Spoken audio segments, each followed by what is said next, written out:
Welcome back to another episode of Isle of Dread. Tonight we're on episode 9, and tonight we'll have the entire party back together as we are diving back in to see what happened after their somewhat misadventure last week. So we're going to pick up right into the action where Glendon and Finn have returned to the boat to kind of tell McGrundon what's happening. So the scene right now is going to be McGrundon and Finn, as well as Felgar, their Minotaur NPC that's with them, and also Volo, the legendary adventurer, are coming back from their mission to scout down and see if they could track down the Rakasta that they had seemed to have rescued the week before, the episode before. And with that, we're going to dive right in. So at this point, Finn, Glendon, Felgar, Volo, y'all are just coming back onto the ship.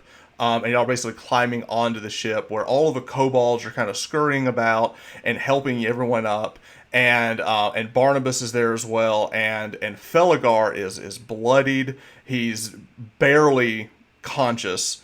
And this giant Minotaur gets dragged up on the deck. And Barnabas jumps down and immediately starts using some of his magic from Savers to heal Barnabas. And while his wounds were closed from the lay on hands, he is in very bad shape.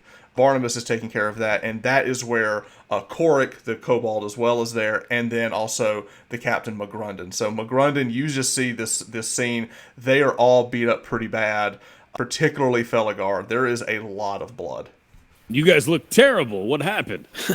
Would you believe a T-Rex? I would not believe a T-Rex. Well, believe it. What happened? What did you make contact with those cat people? We rescued another one. At the rate that we're going, we'll be heroes by the time we meet them. Yeah, you only have to fight one T-Rex, I guess. So we went down the tracks and we found a clearing that had an altar, and there was a cat person being held in a cage. And there were 4 or 5 lizard people. I think there were 4, and one of them that had like a large scepter. And they spotted us. They grouped together like they were wanting us to come to them. But then one of them like banged a shield with a scepter, and then they all just vanished. And the next thing we know, a T-Rex popped up. So we thought that they were summoning a T-Rex. We fought the T-Rex. Felgar almost died. He almost got eaten. Long story short, we killed the T-Rex, and then we found out that that was not what they were calling. What they were calling was the black dragon that's on the island, and we ran from him.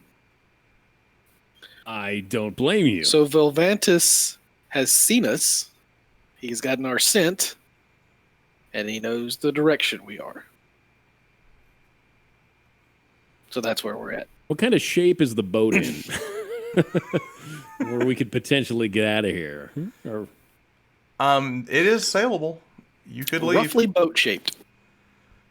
It is. It's in good boat shape. Now Volo kind of jumps in. And says, we are roughly boat shaped. Yes. Volo jumps in. Yes. Go ahead, Volo. I was able to. The altar had some strange language. It seems that the people of this island speak different languages, of course, and I was able to divine some use of it. And it does seem that the giant lizard, the Tyrannosaurus, was meant to be some type of sacrifice for Velvantis. I believe they were trying to lure Velvantis to feed her. I believe the lizard folk worship the dragon.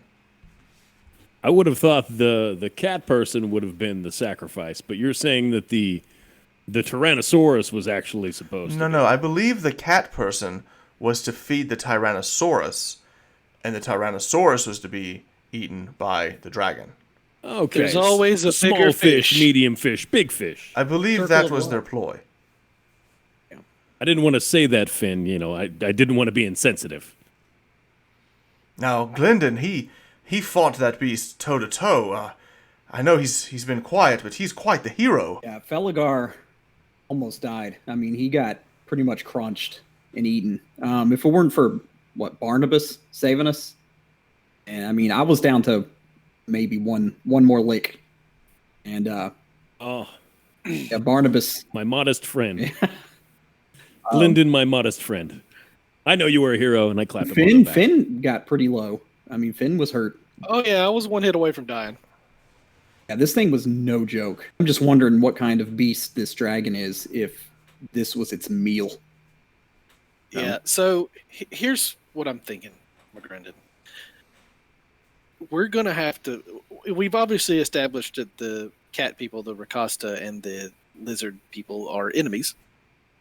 We know that the lizard people are our enemies. So... What are you getting at? The enemy of my enemy... Is... Okay, you don't get around much. Okay, we need to go find the cat people and see if we can make some allies. That's a good idea. That's a good idea. So I think that How do should we be our find the next step. Rakasta? I mean, we could try to track them. We could. That's what we were trying to do when this whole thing started. But I don't know that they necessarily. I don't. Volo and Barnabas were. As we were traveling, do y'all feel that the tracks that we were following were leading to a village? Were there multiple tracks? Was there only the one track? Barnabas who's down there. He's still tending to Feligar, who's he's unconscious at this point, but resting. And Barnabas goes, "Oh no, I believe that he was looking for his friend. I believe the person we were tracking might have been watching everything unfold around us." I don't know how we go about finding this village, but It seems like both instances when they ran off went east. I could be wrong. I could totally be wrong, but it seems like they went east. well, Where's you are our a man map? of the forest. Maybe you could divine with the spirits here and see if we have any leads. Maybe I could. I'm to speak with some foliage. Could. I'll Volo. tell you what. Glendon, go ahead and speak with your foliage. And Finn, if our cartography friend, if you want to take a look at the map and maybe there's a place that would make sense for their village to be, and maybe we can combine our efforts together and figure out where these Rakasta are. Well, Volo speaks up. He goes, with the map that I was given by Elminster, there was word that there was some village, and he does point out that, you know, if this is the swamp, that the village would have been on the other side of this mountain, and there should be some pass here that would lead to a larger forest. So it's entirely possible that is where, if that is the village that I had thought of, that would be the one. But it seems quite far on the map as opposed to where I believe they seem to be closer, unless they're just traveling a great distance. Regardless, we need to get out there and make contact with them. So I think what we need to do is perhaps, and I don't know if we need to do this tomorrow or if we need to wait a little while, but we might need to gather some things to maybe make a gift to them or to present them with trade goods or something to persuade them that we are, or to show them that we are their allies and try to make contact with them. But I don't know. We obviously can't take Feligar. He's got to be taken care of. And Barnabas is going to be taking care of him, obviously. And Korek will need to man the ship while you're gone. So I think it might just need to be the three of us and Volo.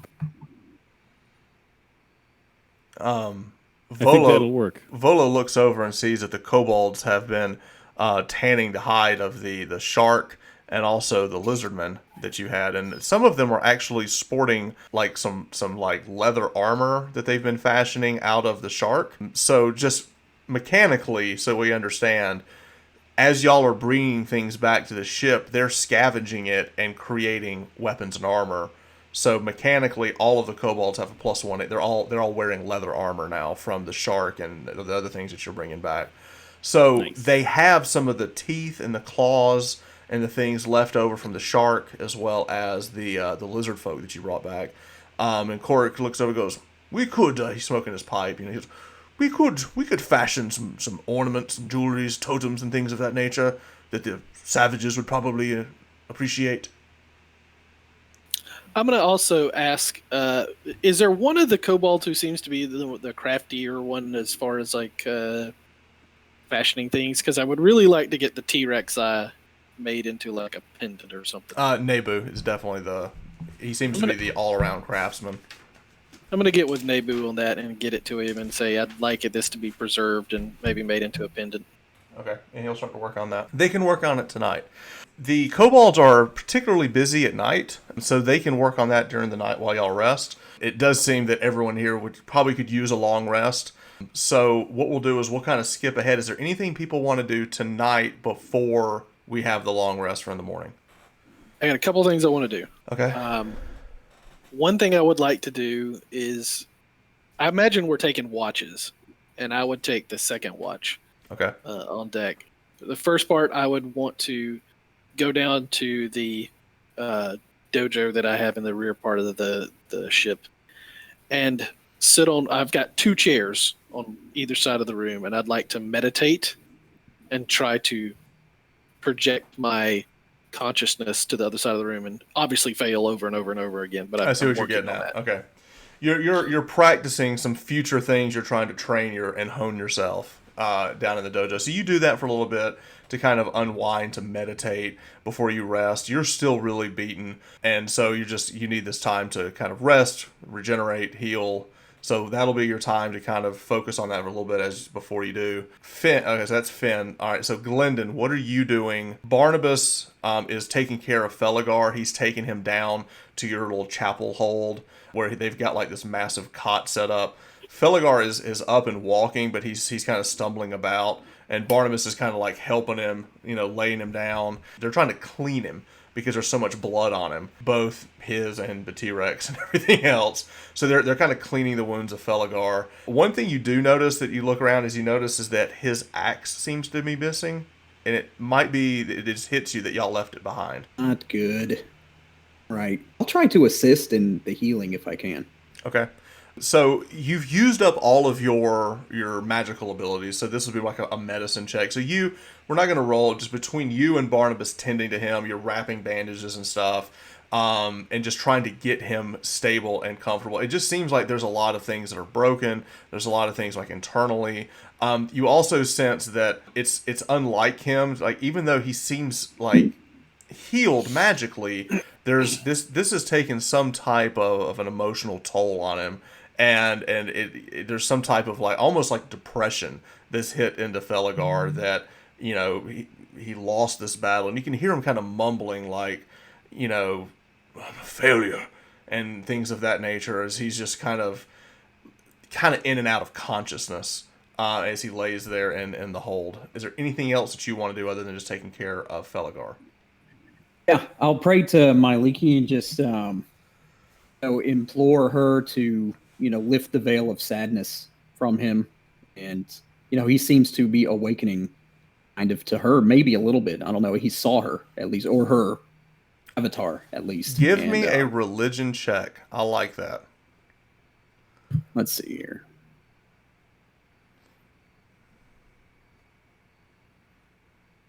Religion.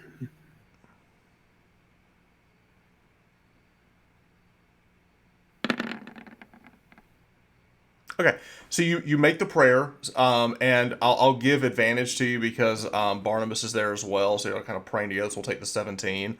As Barnabas is there, and he's kind of like, he's got his hand on your shoulder too, and just kind of nodding, because, it's still sharing the same pantheon, even though it's not the same deity. So between him kind of praying to Savras and you praying to Myliki, y'all praying together, what happens now is you see that there's like a stillness in the air. And all of a sudden you see Feligar kind of like stir for a second, and he sits up and he looks over and goes, I sense her. She's here. Maybe she can, maybe she's healing you, either spiritually or physically. I smell something sweet in the air, like a honey blossom. Do you smell that? And you do. You do actually smell something sweet in the air.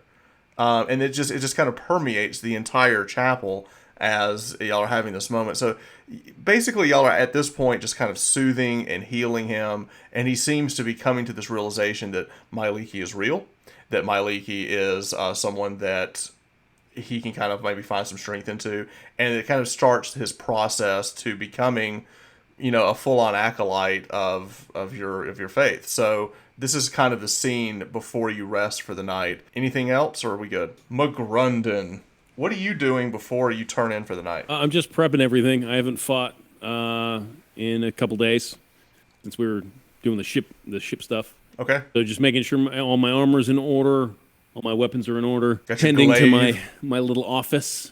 Now, you have the polishing glaive, and glaive. you got the maul. Is the maul just kind of off in your office or in your cabin? You don't carry that around? It's in the corner of the cabin. I gotcha. That's something. If I had to get up in the middle of the night and fight something, I'd probably grab the maul out Just of the because you're corner. used to it. Yeah. Yeah. Okay. But the glaive is kind of set up on hooks on the wall. I gotcha. Okay. All right. So, McGrunden, as you turn in for the night, you set the glaive up on its hooks. You take the armor off. You're laying in bed. You're kind of stirring and kind of worried about what this next day can be. Now there's mention of a dragon. Now there's mention of going back onto this island, and you're still kind of sensing that maybe y'all should just sail and find a different port, a different way to enter the island. That if there's a dragon, like these are all the thoughts that are kind of crossing. Like, do we really want to go on that route? To get allies would be great. So you're just kind of like pausing all of this, like, and you're one of those people that you're so intelligent, and you just kind of pull all this. You're kind of analyzing all of the different outcomes as this is what is permeating your mind as you kind of fall asleep. As you sleep, you fall into a deep slumber, and you are in your dream. You find yourself once again on this plateau, and you see this woman that you feel this affection for, and you see her once again being chased by all of these other humans. So it's a human female being chased by these other humans, and they start grabbing her and stabbing her with these daggers before they throw her off the side of this ravine into the ocean. And again, you dream yourself. So this time you're dreaming a little bit before what you've seen before. Before, you've seen yourself just diving after her as she's being tossed. Now you're seeing the few moments up to it where she's being stabbed and then thrown into the ocean. This time you're running as she's being thrown, and you follow as she's falling into the water. You see her splash. You see the same thing you saw before back in Baldur's Gate with the circling sharks. There's two circles of sharks, one going one way, one going the other way. And as she hits the water, your hands hit, and this time you wake up, but you try to force yourself to see what happens next, and you do. You manage to stay in that moment, and you see all of the sharks going up to her, like right before they're gonna eat her, and as she passes out, you kind of come to. Like, you see the sharks are coming up to her, and they all swim away at the very last second. Like they want to eat her, but they're not. And that's when you wake up. So this is a continuation of this vision that you've had, but now you've got a little bit of context from the beginning, and now you've got a little bit more context from the end of whatever it is that seems to be it's just stuck in your head. And you wake up, and it's the next morning. Y'all are awakened by the second patrol of kobolds that are up getting breakfast ready. And at this point, it's time to get ready to go to shore. Before it's still foggy, it's still very overcast, and y'all haven't seen the sun really come out since y'all have been in Mastar. It has been overcast, rainy, foggy the entire time you've been here for the last several days. And now, at this point, we're having breakfast.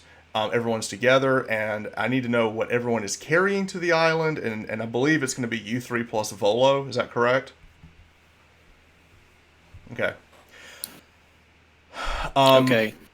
Go ahead, Finn. I meant one more thing. I was going to check the painting last night. I just didn't want to interrupt. It's fine. It's overcast, no rain, but it's in that constant. It feels like it's torturing you. Like it's gonna rain, but it doesn't.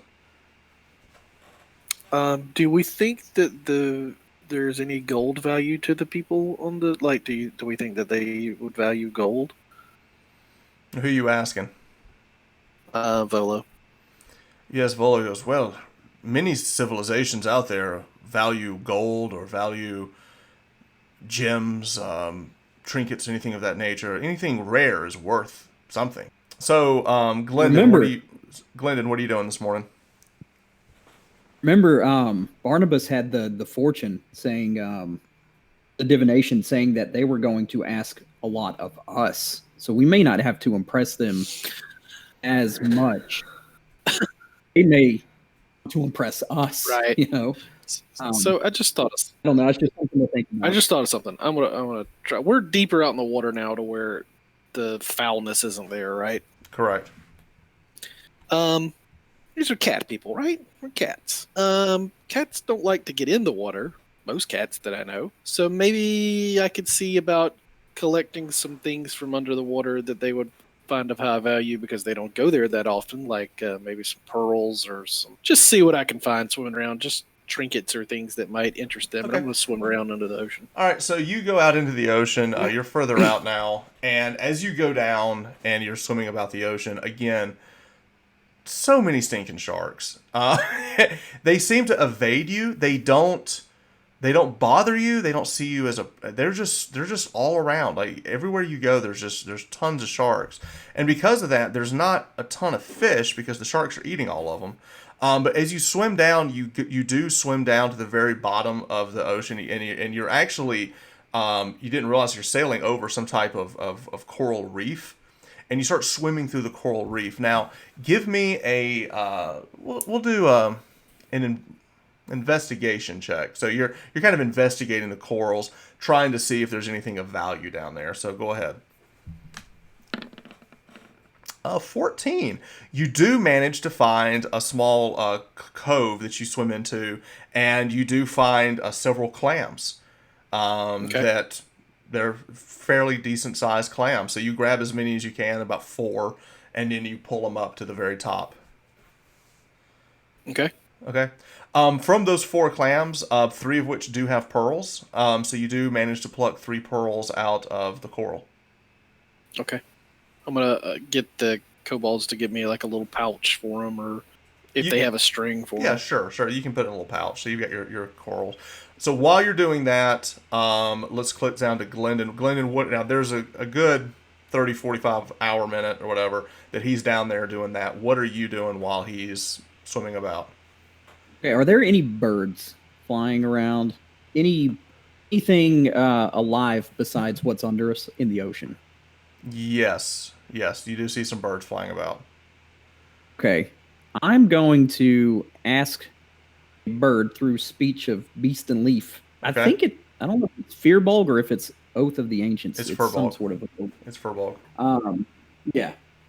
I'm going to ask it to fly in a straight line to the cat village or wherever the cats dwell. It knows. Just fly in a straight line towards it. Okay.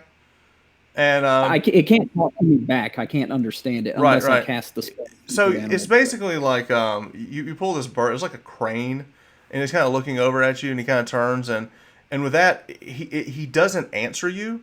He just flies off in a direct direction, and he flies to the foothills of that swamp. There's basically a mountain, Okay. and then there's a swamp, and he flies straight to that, right into the foothills of that mountain. Okay, so we're closer than we think. I thought. Mm-hmm. I thought. Right. I mean, it's Kinda almost look- like the edge of the swamp to the foothills. Okay. All right. So that's what you're doing. McGrundon, what are you doing this morning? I'm yelling at some kobolds after I get up. I don't feel great after that dream. Like I woke up and I'm staring at my echo, and it's what are you looking at? And I make him dissipate, and I come up and I'm yelling at the kobolds and looking over the care package that they've put together for us to bring to these Rakasta. So you look over, there's some necklaces, like bracelets, things like that they've kind of tied together on strings. They've also got your breakfast prepared. Seems to be the very last of the shark, and also a little bit. You're not quite sure what it is that they've got. Some meat, could be fish, could be shark. You smell it. It's delicious, but I eat it very grumpily. Right. I'm trying not to show how delicious it is. Right. It is 'cause I'm shark, and you're like, this is terrible. I love it. This is really delicious, and I enjoy it. Okay. All right. And with that, as far as the NPCs go, we've got all the kobolds running around. We've got Barnabas up in the morning. He's got his staff, and he's got his little turtle shell shield up, and he's just kind of walking around. And he walks up and goes, well, Finn, what are your orders for today? What would you have me do? Felgar need any further tending to? I believe at this moment his healing is not need to be done on the physical, but on the maybe even the spiritual and emotional sense. Let's. I think he needs to stay with the boat for a bit. I think he's not in the mind space. I can keep an eye on him. Okay. Do you feel best to stay here for now? Yeah, that's your decision. I think so. I really want y'all to be ready to shove off at any second if the signs of the dragon show up. Oh, absolutely. We'll keep an eye. Make sure Korik knows. Volo comes up. He's got some books and scrolls together. He goes, I believe I have everything ready. I'm ready to go when you are. Felgar, on the other hand, is working on the boat, silently doing all of his chores, but he's very quiet. And normally he would also be barking orders at the kobolds, but he's just been very reserved this morning. I want to get my pendant from Nebu. Pendant. Yes, of course. Thank you, sir. Sure. Also, quick question. If you would come across any tools, some of ours are getting worn, so maybe you try to trade with the cat people tools? Reasonable request. Thank you. And, What do you need specifically? Saws, hammers? Saw. Saw would be good. Hammer we have. Saw would be good. Saw are very, very dull. Saw. If we know the direction, if Danny retells me the direction, if we know the basic direction we're going, are we going through a lot of swamp, or do we not need the boat? You're going to need the boat because you're so far out in the ocean. That's true. I forgot about Y'all that. pulled the boat further out in the bay. They need the boat. There's two rowboats. So y'all can take one. So the four of you, so let's just fast forward. Y'all are now on the boat. Care package, standard armaments. You're heading on. Okay, so at this point, y'all have landed. Everything about the swamp and everything makes a lot more sense now that we know that there's a black dragon. Volo's kind of telling you a little bit, like, as y'all are rowing, he goes, everything now makes perfect sense. The effects of the entire region are showing us that this thing has moved in and have to kind of taken over. There's so much clarity. I should have known the foul stench and the swamp and how it just kind of just continues to just almost like grow and take over. This is a classic sign of a black dragon. I'm going to make eye contact with Glendon and say, it needs to die. I'm one step ahead of you, man. This thing has befouled this forest. Ain't happening. I can't think of a better challenge. McGrundon, what do you think about this conversation that you overhear? I missed it. Like, they're making eye contact and having their side talk, and I'm just trying to trudge through the swamp, getting mud in my boots. I'm still like super grumpy. Okay. It's been a bad day. It's been a bad day. All right. So with that, y'all continue to move forward. You're basically following the general direction that the bird took you, or the bird showed you. It was a good call by Glendon to do that, to kind of use nature as the ally in this case.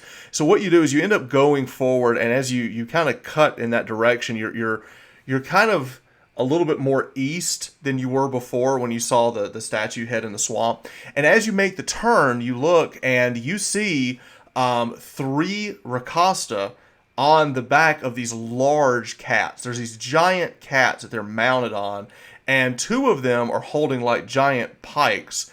And the other one is holding out what looks to be like this red flag in front of you, as if they're waiting for you.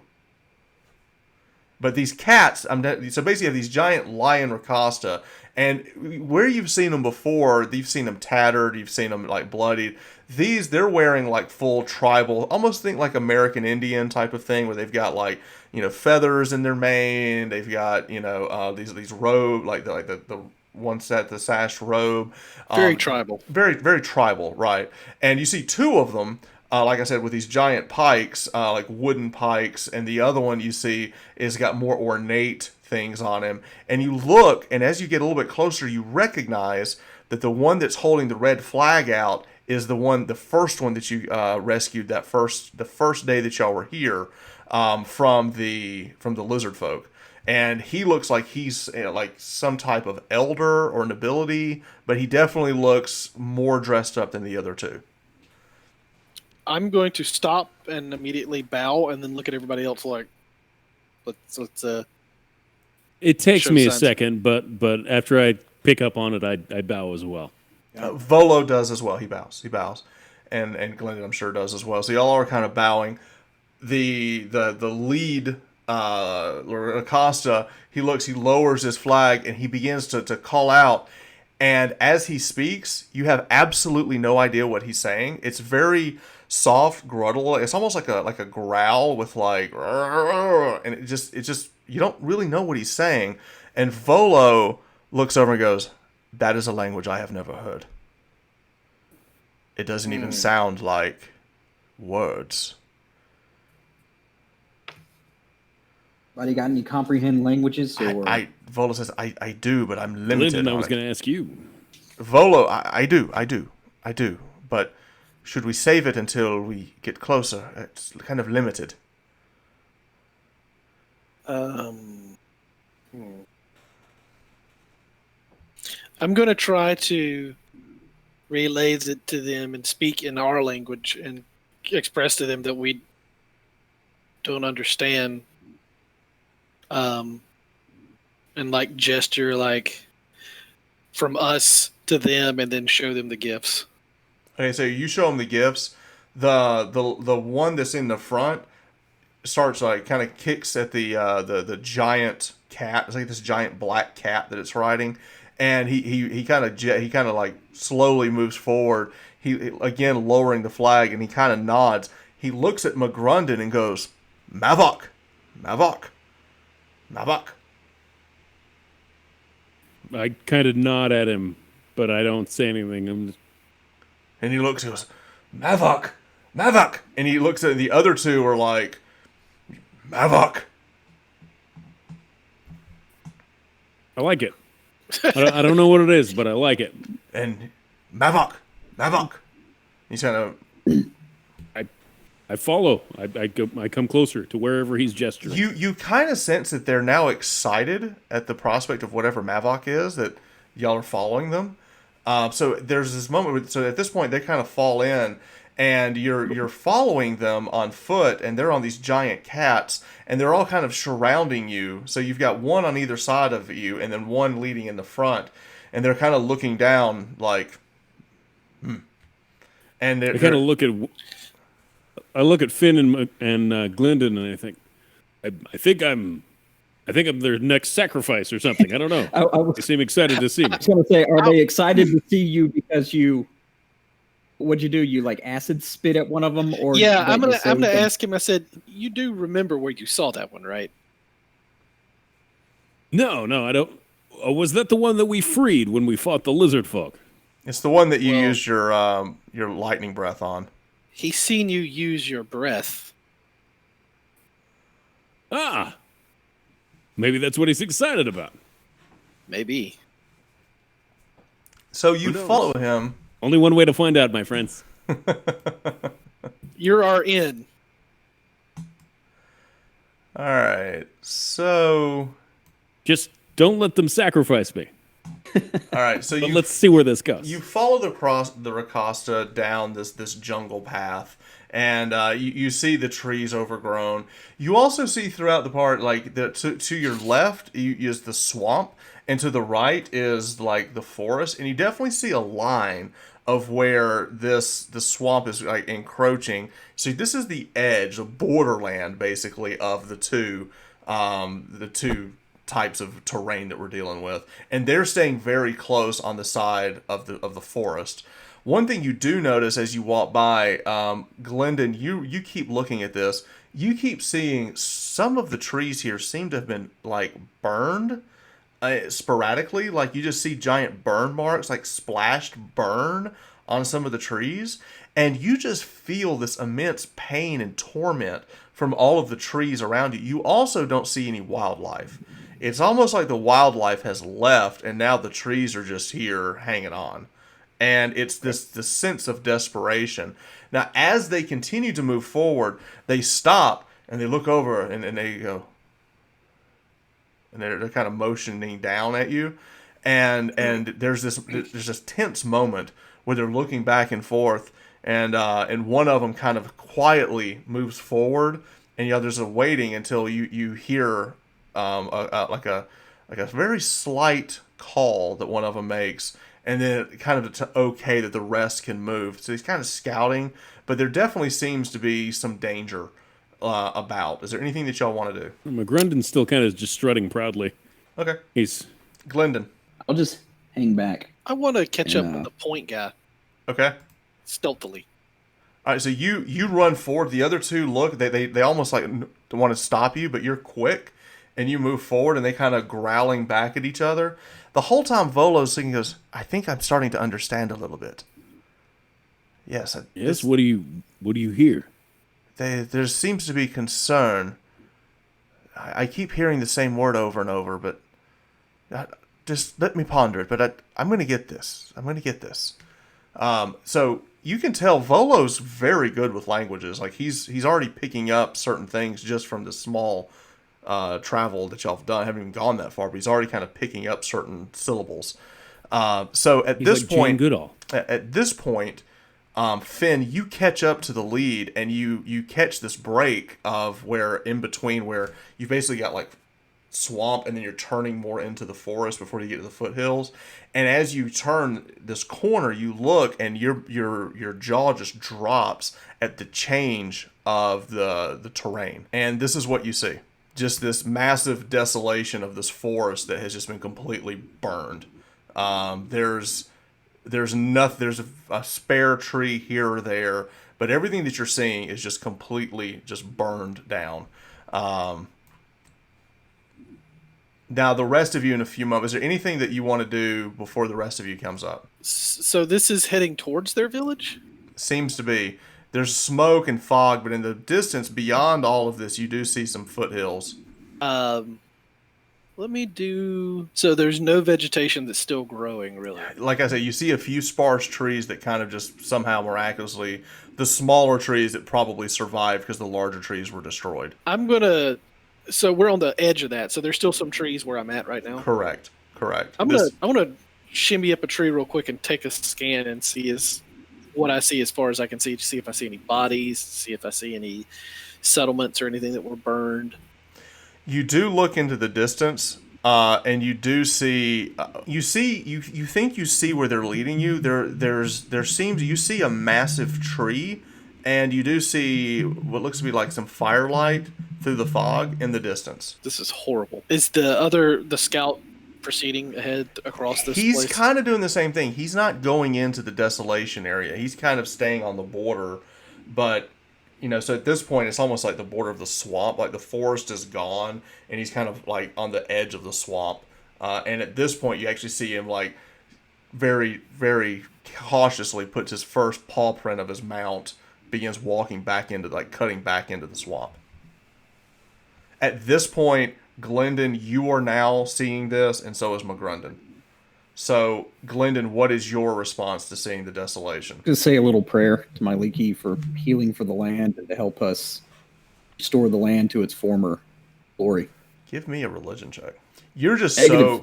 you're so distraught. You're praying, but it's more you're praying more almost out of anger and frustration than out of any type of faith. You just kind of can't believe this. You've never experienced this level of destruction in a forest before. McGrundon, any reaction? Well, just forgetting that they're not speaking the same language as we are, I just asked them, was this your home? And they kind of look at you, and they're kind of looking back and forth, and Volo looks up and goes, Tuma? Let me see if he's right. It's not a tuma. yes, it is. And they look over and go, yes, It's a- Tuma. It is a Tuma. That was their home. I'm gonna come down out of the tree. Okay, so all y'all are together. Continuing on, y'all are now traveling, another half hour, 45 minutes into the swamp itself, but you're staying on the edge of it until in the distance you see this giant tree that they're leading you to. I'm trying to keep pace with the scout. I'm trying to hone my skills with that. And this is what you see. This is their settlement.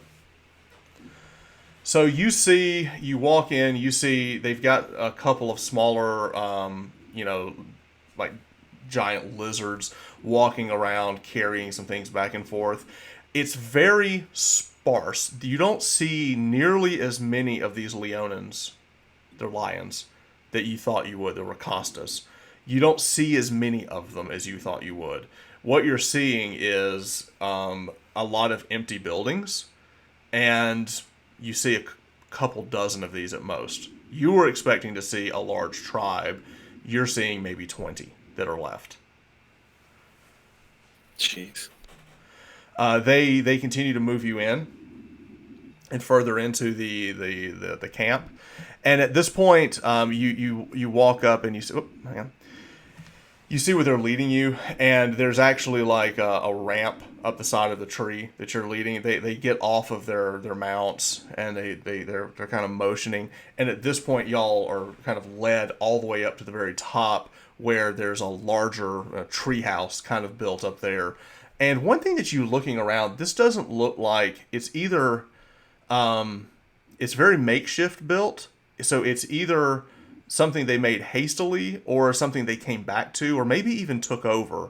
But it definitely looks, it has the feeling of a refugee camp. So y'all get up and y'all get in this giant, this larger structure at the top of the tree. And as y'all walk in, y'all see there are 6 others of these giant Rakasta, these lion people that are just kind of like proudly sitting there, and they're sitting around, this basically like a. Hang on a second. Okay, you're sitting around, like a fire pit in a way up in this tree, but it's not really a fire pit. It's more like a something you cook on. And at this point, they're motioning you to sit, and they're all sitting on the floor. There's no chairs. You don't see any like furniture made or anything. And you look around, and as you're looking at this definitely does not look like something they made. This looks like something they took over. It doesn't fit the rest of them, if that makes sense. Are there females and children in it as well? So yeah, you do see a few children running around. You did see a lot of females. In fact, in this room, of the 6, there are half of them are female. There's one larger individual in the back that looks older. He's got a longer mane, and it's braided, and he looks older. You see like one of his eyes is completely whited out and has like a scar down the side of it, and he looks like, and he tries to start speaking. And at this point, Volo goes, "I've got this," and you see him. Like very softly speak this incantation. He kind of holds his throat and he kind of covers his ears, and you see him start to speak this language, and he goes, "This is Chief Uzuma. He's welcomed us here. He bids us to have a seat." Are there places to sit? Yeah, there's you're basically just sitting on the floor. They've basically got like a half circle, like they were expecting you. Okay, yeah, I sit, I kneel down on the floor, helping complete the circle. Right. Volo as we begins join them. to speak more of this guttural languages, and he comes out. He goes, they bid you welcome. They thank you for saving the Prince Kamara, which is the one that brought us here. His name is Kamara. He seems to be the chief's son, and they thank you in the conquering of the they call it the acolytes or followers of this Velvantis. They thank you for that. Sure. Tell them we were happy to help. Tell them about our offering, the gifts that we've brought them, and tell them we maybe it's a good icebreaker to tell them that we need some tools for the ship. So if they have wares, we have coin.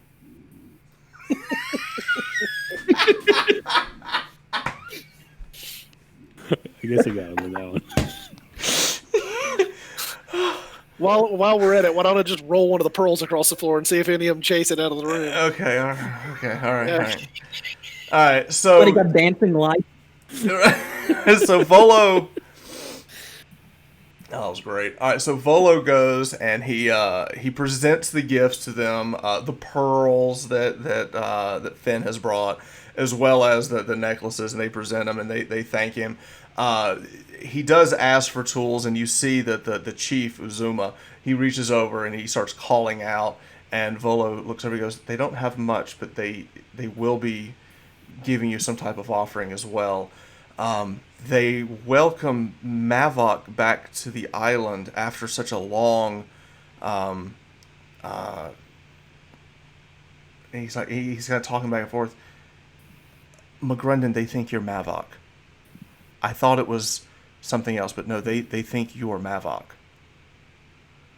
Right. What is Mavok? Hang on a minute. And he goes back and he starts talking back and forth. He comes back and goes, Mavok seems to be some type of legendary dragon man who ruled over the island ages ago. He's a person.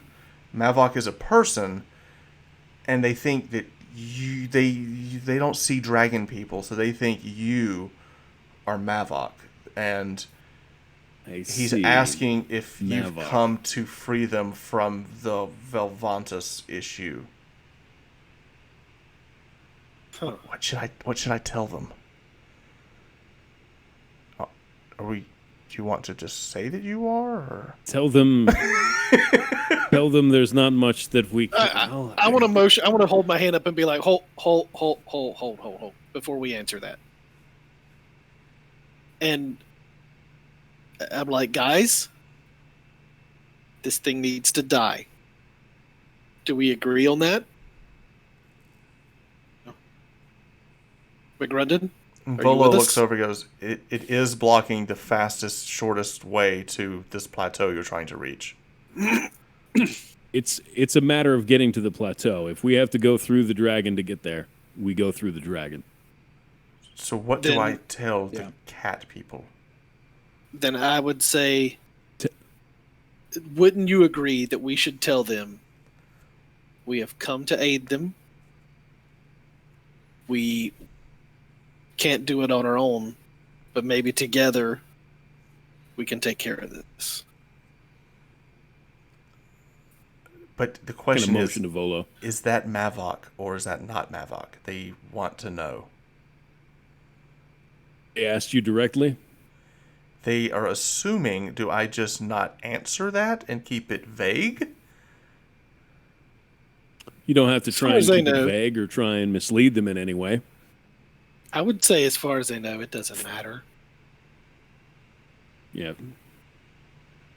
I'll try because Finn, as far as I know, I don't know. I'm going to quote the great Winston Zeddemore and say that next time someone asks if you're a god, you say yes! Ghostbusters has never steered me wrong. If we tell them that he's a god, then they're going to worship him or this legendary figure. They're going to hold him up on a very high pedestal. Well, let's be honest with him and say, we know of this Mavok that you speak, but we have come to help. What about that? How do you feel about that? McGrundon? This is on you, I say buddy. we don't even address it.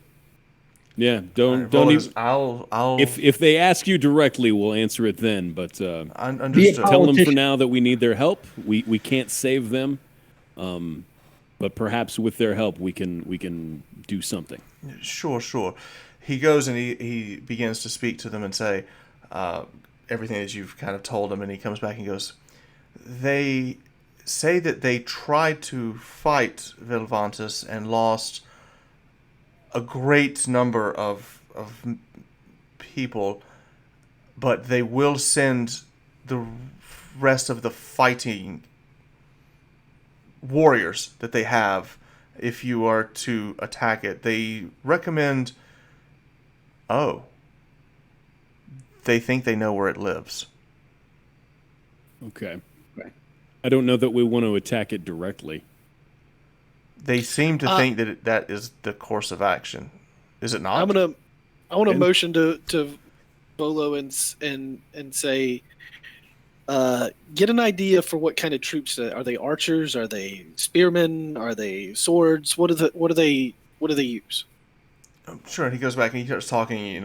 He comes back and said, "They are skilled in with the, I guess, the pikes, and they do have bows. So archery and then some type of pole arm seems to be what they fight with." Ask I would- Volo, is it as far as Black Dragon lore goes, are they more dangerous in their lair, or is it more advantageous to get them when they're out on the hunt? Well, let's have this conversation together. So he turns and he's speaking to. At this point, this conversation will be broken up a little bit because at this point, Volo is going to be telling you and them this information at the same time. Okay, so y'all all sit together. Some of the more of the Rakasta come in and they bring you more. They bring you food. They bring you drink. They bring you different things, and they're bringing you they're also bringing you some necklaces and things as well. They're kind of trading gifts. They do bring you a saw and also a couple of other small things that you're not quite sure what they are, but they look like tools. And they all look very primitive in a sense, but they do bring you that as requested. And at this point, y'all are having a Nebu meal. is pretty primitive himself. Well, so. yeah. So y'all are now having this feast with the chief Uzumo. You're having the Prince Kamara is there. Also, it seems that they have like the elder female mother, and y'all meet her. Her name is Abena, and the other four warriors that have been come to join in on this conversation is Paki, Udo, Zuri, and Akoko. Those are the other four.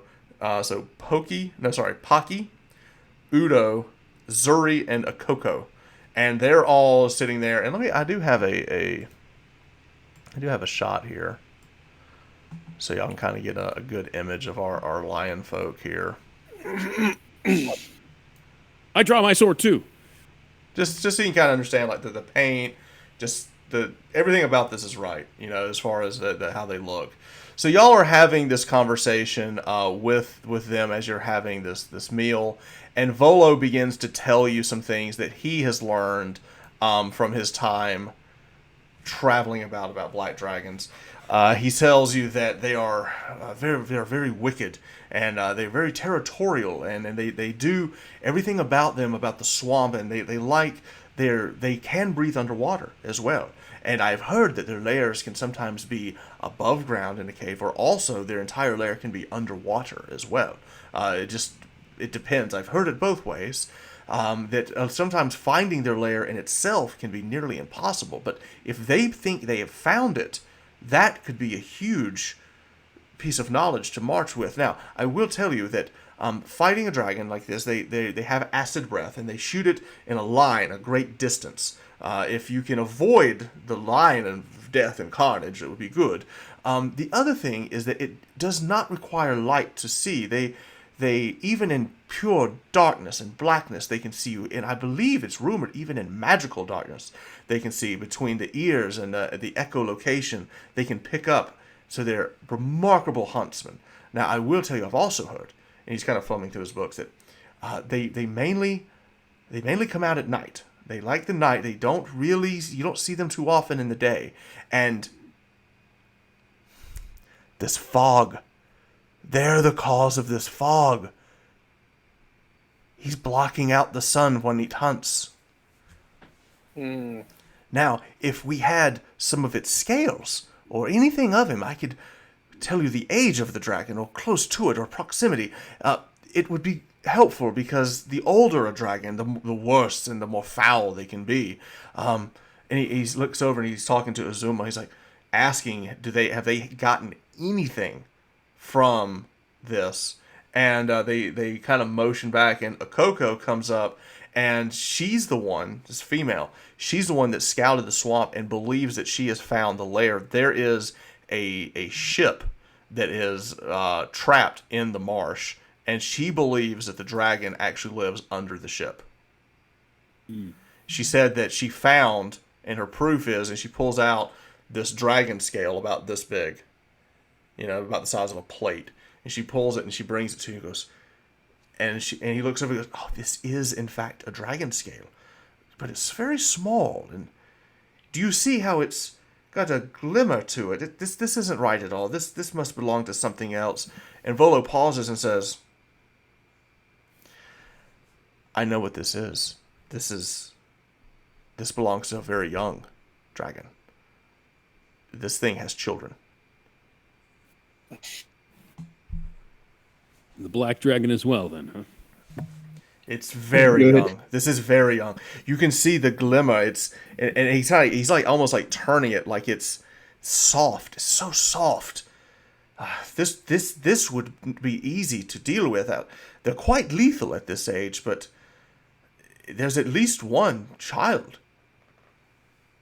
And that also makes sense.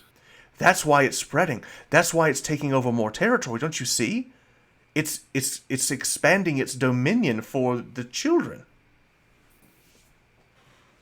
Was Finn the only one to get a glimpse of the dragon? Yes. Maybe you should try to describe its like height and stuff like that to Volo to see if he can discern if that was the mother or if it's just one of the children or if there's even multiple. The one that you saw was quite large. It would have to have been the mother. This, okay. You look at the size of the scale. The thing that you saw was big. This is like maybe the size of a horse or something. Like this is something you can handle. That thing you saw, this didn't come off unless there's no way this came off that other thing. Olo, how many children will a dragon have at one time? A black dragon, anyway. Let me actually roll his lore on that one. That's not easily. He says, hard to tell. Sometimes only one or two.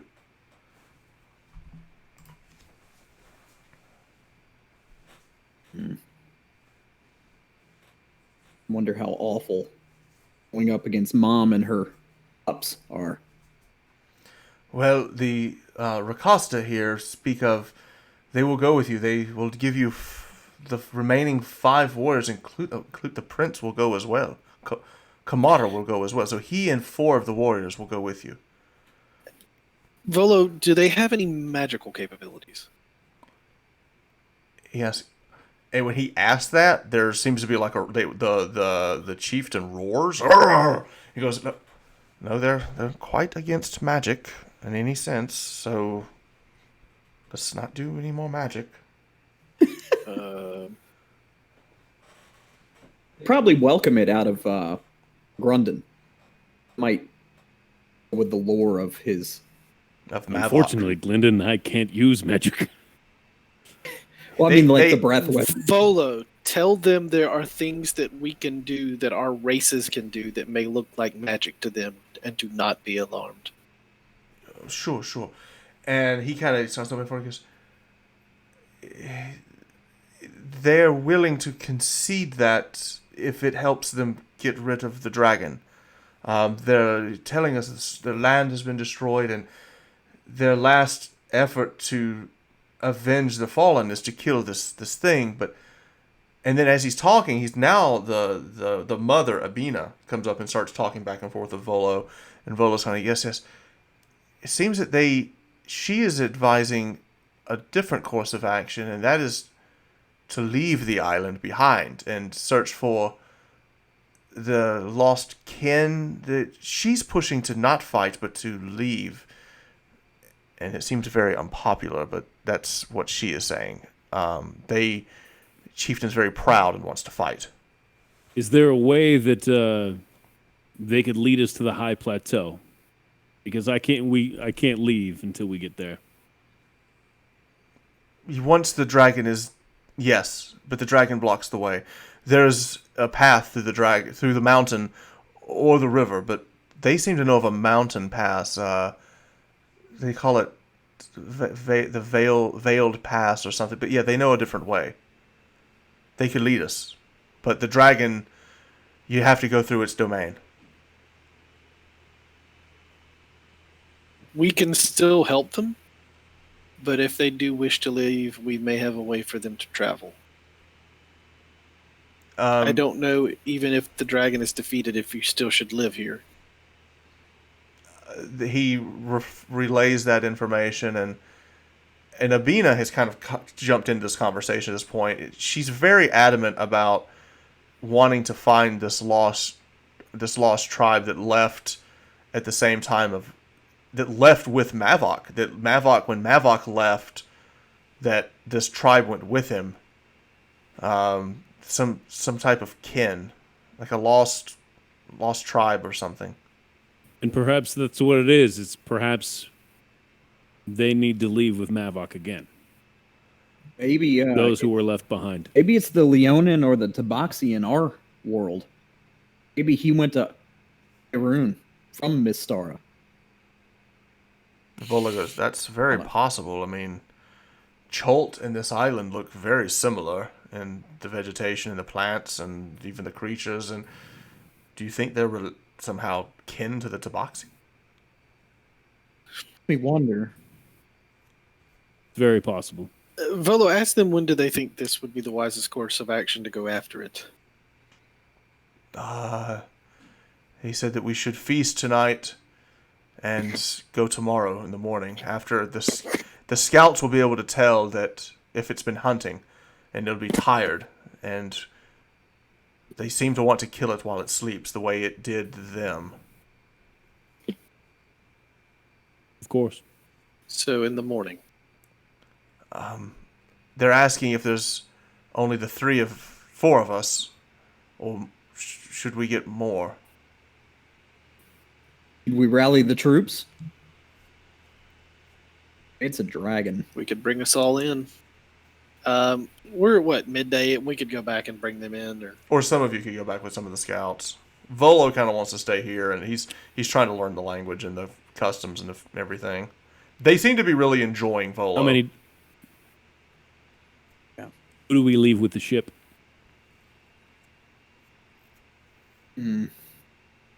I guess the better question is, who do you want to bring on in the fight?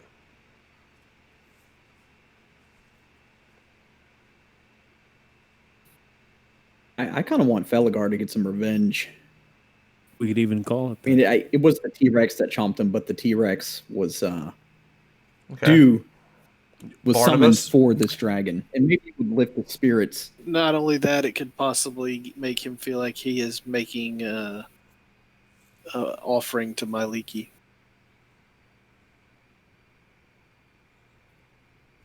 Okay. The kobolds might not be much use against the dragon. Well, they may start worshiping it and leave, I guess. Yeah, they might be in awe of it. Yeah, or one breath weapon away from getting wiped out completely. I will offer to return to the ship. I kept being a cartographer. I kept pretty good directions. So you and Akoko and also Zuri will accompany you back to the ship. So 2 of the Rakastas will go with you as well. How is Volo in a fight? You 2 have seen him. He can run really fast. Volo should stay in the village. He can sure can decipher some runes while we're fighting. We've endangered him enough. Do we take Barnabas or Korik? We can leave the crew. Leave Nebu, obviously. Since they're not fans of magic, maybe we should leave Korik back. I don't know. I don't know. You want to take Barnabas has Felgar and magic, Barnabas? Yeah, I think Felgar and Barnabas should come back to the village with us. Okay. And Volo will stay in the village? Volo will stay in the village. Korik and the kobolds will stay on the ship. We'll bring the saw to them. If y'all go back, ask them where we fought that T-Rex in relation, and see if you can swing by and grab that axe. If it's on the way. Before we leave, I can express that. Because there was who was the one that was captured? Who was the second one that was captured? You haven't seen the that one. wounded one. You haven't seen him around. I'm gonna ask. Volo asked if they know of the one that was where Velvantis was spotted. I was really wounded. He's hunting for. He's a hunter. He's hunting for food. A trapper. Do they know where he was trapped at? Because we would like to recover a weapon that was left at that altar. He talks to him. He goes, "Oh, if your weapons you need, they can help you with weapons. That area you're speaking of is too close to the lizard folk. The lizard folk have a fortification near there. Is it on the way? No, Okay. it better Alright. not. But they Okay. can get him a weapon. All right. So I'm gonna travel back with them and try to gesture and express my name, understand their name. Keep up with them too. I want to kind of learn from them, and also show that I can be a quiet stalker type as them, so that maybe I can get their trust as far as scouting ahead as well. Gotcha. Okay. I just want to look up something really quick. Well, okay, as we're going. All right. So you travel back to the boat. You get Feligar and you get Barnabas, and Barnabas he was ready for you as soon as you get back to the boat. Like Barnabas, like he almost knew that you were coming back. So as you pull up the boat, he's ready to go. He's got his stuff. Feligar is getting ready as well. And he looks around and he goes, Finn, is McGrundon gonna mind if I take this maul with me? He told me to tell you to grab it. I'll take it.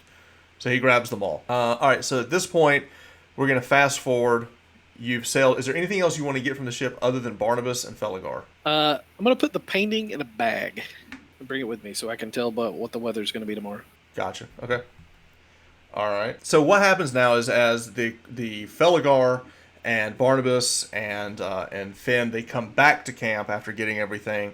Y'all meet. Y'all have breakfast. Y'all have this big feast that night. And they're all telling you tales, and Volo has just fallen right in with the Rakasta. I mean, he's picking up the language. He uses comprehend languages, but he's picking it up extremely fast. When Barnabas comes in, he's a big hit. They've never seen a talking turtle before. He goes to start asking if he wants to, tell the fortune. Volo immediately stops and says, No, don't do that. Don't do that. It might be okay, might not sure, but they definitely seem to have some type of dislike for magic. It's almost like a superstitious thing. But y'all have this grand feast. One thing that you're looking around, they don't have a lot of food, and you feel that you're eating all that they have because hunting is very slim. It's you haven't seen a lot of wildlife, so they're pulling this. You don't know how far they've had to go to hunt something to bring it back. So it's a mighty honor that they're actually doing this. And you're looking around, and there's only, like I said, there's only a couple of dozen, and it seems the fighting fit are the few left that are going with you. The one that's not is the hunter, and I guess they're keeping him because he's the hunter. So he's the only one that you consider probably could fight, because the rest of it is women, children, and these 5. Time out. Yes. Do we want to do this tonight, or do you want us to fill the rest of the night and make it a thing for the next time? Let's do it. Okay. I'm good. I'm prepped. So I won't Lego? go exploring this area or anything like that, or we're good. We're good. All right, so the next morning y'all get up. Before you leave, Volo calls all of you together and says, I've told you all that I know about the dragon. And I believe that I have heard of hunts that were successful. The goal is the faster you kill it, the better. The longer the fight drags out, the less likely you are to win. Also, killing it in its lair will be extremely difficult. You're fighting it in its home turf, but you're taking the element of flight away. If it gets away and begins to fly, it is lost. He will stay above you, or she will, and just rain death and destruction down on you. You must take the fight to it, and you must kill it quickly. as quick as possible. I would also recommend no single files ever. Yes, watch your lines. Watch your lines. Right. With that inspirational speech that Volo just gave you, you all have 8 temporary hit points for the rest of the day. Look at this bardic wonder. And that's for take my you 8 and all of the temporary hit Leonins points. as well. The Leonins, they leave behind their giant cat mounts, and they go on foot through the swamp. Is there anything that y'all want to do as you're traveling and you're getting close? Because y'all kind of walk and you stop, and you see that they're kind of evading back and forth. You're kind of stealthing your way into this. Before we do this, is there anything y'all want to do since you are stealthing? Do as in Point of I'm order. going to carry my armor with me and then put it on when we get close. So you're going to completely take the armor off and just carry it? No. Okay. Because I get disadvantage from that. All right, so you take the... So do I, but it also takes me 10 minutes to put it back on. It does take a while. Now, here's the thing. Felgar does offer you his breastplate if you'd rather wear that, because he doesn't need it. He's just wearing it. Yeah, I'll wear it while we're walking. Yeah. Okay, so put that on, because it does take you 10 minutes to put that thing on. Right. Okay. I figure we'll have time. All right, so you put the breastplate on. You're basically lugging the armor in a bag. Felgar looks at you and goes, I can help you with that. Here, do you want me to help you? Sure. Okay, so he takes it and puts it on his Stronger back than- and carries it around. Basically, you just got all this like rolled up in the back. So y'all are traveling. You're going through the swamp very quietly. The cats are kind of leading you around, and you're not going. You're kind of meandering through. They seem to know like all these areas to go. That's like you're kind of there's a path between like invisible to most people, but they know where the swamp itself is firm versus soft. Like they've traveled this a good bit, and you sense like you're following this hunting party basically into the swamp. There's several times they stop, and in the distance you see several of these lizard folk scouting about in the distance, and there's this very cautious look back and forth. Now, at this point, you cannot speak to the lizard folk. I mean, to the Leonins. Your translator is gone, so it's going to have to be hand signals at this point. So they stop and they're saying like, they see these and they're counting out. There's 4 lizard folk on this. So what do y'all want to do? Do y'all want to try to stealth past them? You want to try to knock them out? They're kind of asking like, what do y'all want to do? They're looking at Mavok or Magrunden, but Mavok. They're just are they trailing us, or are they like off to the side? They're off to the shadowing side. us? They're basically there's like a bog, and they're on the other side of the bog. Are they moving the same way we're moving, or are we just moving They seem to past be them? milling around. Looks like they're trying to catch things. They're trying to catch breakfast. They're scavenging. They're looking for food. I would think we could ignore them for now. What do you guys think? Yeah. should I give us think- pass without trace? It would probably help. You want to do that? How much of your resources does that take? 2 key points, but I can get them back on a short rest. So if we have enough time for y'all to put on that armor, I can get it back. Want to do that? Yeah, let's do Now it. that's everyone within 30 feet of you, so you could actually get all 10 of you in that if Yeah. y'all got close and huddled together. All right, so you drop this pass I'm gonna without get trace. them. Yeah, I'm gonna get them to focus in, and I'm going to like meditate for a second, and they're going to feel like a cooling mist kind of give off in an area that's around me. Nice. Okay, so the mist goes off, and at this point, everything that you're not even leaving tracks.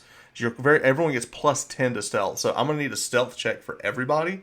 I'm gonna roll basically with advantage for the cats, as long as I don't get like double snake eyes. Ooh, that's close. But yeah, with their natural, we're looking at that's a 20 for them.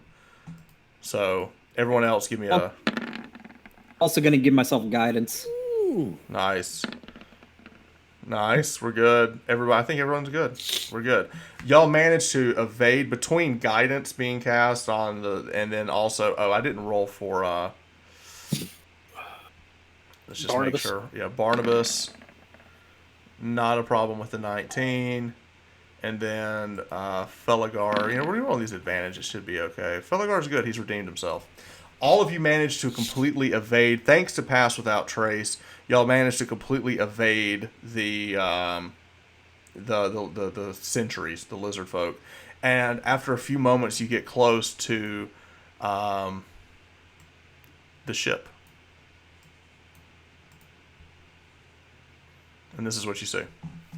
So y'all get close and y'all see this boat, and the female, Coco, that you've met, she reaches over and she's looking at Finn, and she says, she points to the boat, and she's doing this, like going under. I'm going to go scout with Pass Without Trace. I'm going to tell them to stay here and don't move. Okay. And they stop. I stay here and don't move. And now you move forward, so now you're going to stealth up to the boat. Right. Still with Pass Without Trace going because it's for up to an hour. Okay. Concentration. So I'm going to slip under the water, no splash, just kind of... Slip in, right. Rambo style, breathing underwater. Got it. Yep. Give me a stealth roll.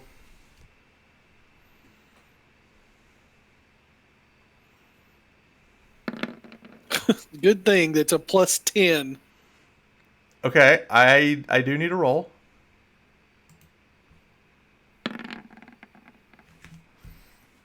Oh, hang on. I get disadvantage. So we'll go with the 5. It's a good thing. 'Cause you passed with the disadvantage. I probably went underwater and immediately was face to face with a shark and had to dodge out. No, you go underwater. There's a little bit of splash, a little movement of the water. You do go under the boat, and you do see that there's this massive opening in the boat underwater. So you do see a cave underwater. Should I try to find another way for y'all to go in? Because it's not going to be stealthy when y'all go in. Probably. If you can. I guess I'll ease my way in and see if I can detect if there's any drafts or anything, any other way into this cave. All right, so you go into this cave, and it's very shallow. It's almost like you swim in. You don't go far, and you swim back up, and there's a cavern. Like, you're basically in this rock behind it. You just basically had to swim under, and you look up, and it looks like it's a natural formation, this little alcove that you've kind of gone up and in. And you get up and you poke your head up, and you're looking around. It's a tall cave, and you're looking around, and the walls look like they were burned or charred out. So what you swam through was natural. This is not. Okay, so I know it's basically in that rock formation behind it. Mm-hmm. I'm going to slip back out. Stealth out. Yep. Give me a stealth roll. Couldn't possibly be worse than that last one, right?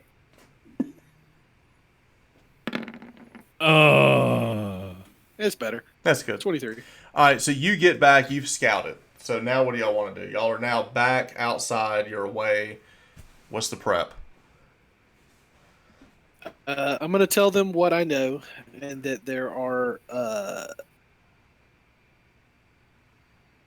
if we can find a way into that rock formation behind it, that's where it's at, and you won't have to go in through the water. Felgar, didn't he know secret ways in and out of places? Isn't that part of his minotaurishness? I could find Do another you know way. day way? I could find another way. Do you want me to go and scout? I'll go with him. Oh, so I'm gonna slap the be on the party. bum there with some all right. So who's getting the guidance, Felgar? I think I can Yeah. do both. Since No, it's one of. Just Oh yeah, Felgar. because it's concentration. Yeah. That's right. Yeah, I'll give him Felgar. All right. So Felgar's gonna stealth up to the rock, and he's gonna roll a d4. Oh, I'm thinking bless. So that So is he's still got a 10. 8 plus his stealth is plus 4, so that's 12. So he's a 22. Okay. Disadvantage roll to. We'll take 4. You're good. All right, so Is Finn with him? Or- yeah, that's the only way he got the plus 10. Oh, he has to be with you. Yeah, because it's around me. Oh, okay. So you roll as well. Oh.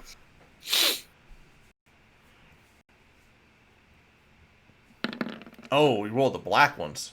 I don't even know what it is. 22. All right. Sorry, I'll fix that. Always bet on those dice. Ooh. All right. The disadvantage comes into play. Is 22 your number? No, 32 is my It'd be number. 32. Okay, good. You passed. Roll plus 10. All right. Felgar quickly finds another entrance that's not in the water. Okay. So, I just want to say that's a really good call, Danny. I was like, this because I know if we Well played. 10 of us go into the water, there will be no surprise whatsoever. All right. One of us is going to bungle. It's around the side. There is another entrance. so I'm going to go back to the party, leaving Felgar and telling him not to move. Okay. So I'm going to stealth back over to the party and get them. Okay. And we're going to take a little bit of time to make sure that we are extra careful. And you're going to go around, basically? Yeah. Because that's to the thing. Where this is, you could actually go around the boat, around to the other side. You can kind of like skirt around the side.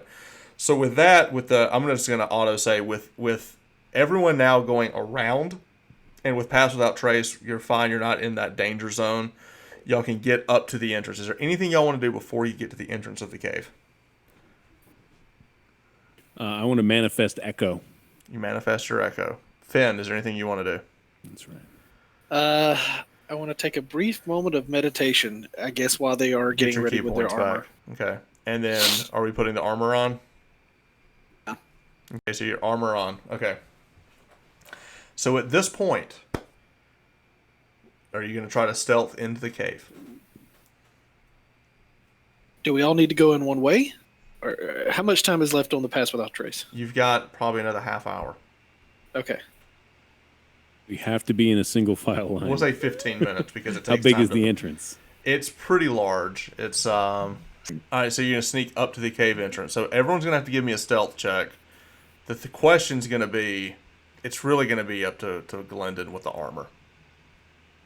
yeah. Well, Slap I'm wearing some heavy. guidance on me. Oh, you are wearing heavy. That's right.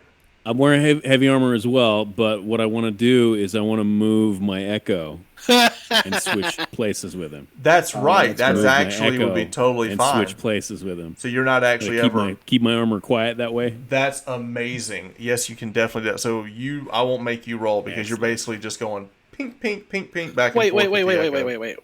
wait. So it's 20 feet around us, right? Or, I mean, it's 20 feet in to get into the cave? It's 20 feet wide entrance. 20 feet wide. Because I can spend 2 key points again and give silence on an area. I might save that for the dragon. If it's used in some kind of echolocation. I'm going to try to stay near to Danny. Okay. Okay. All right, so I'm gonna give myself a guidance.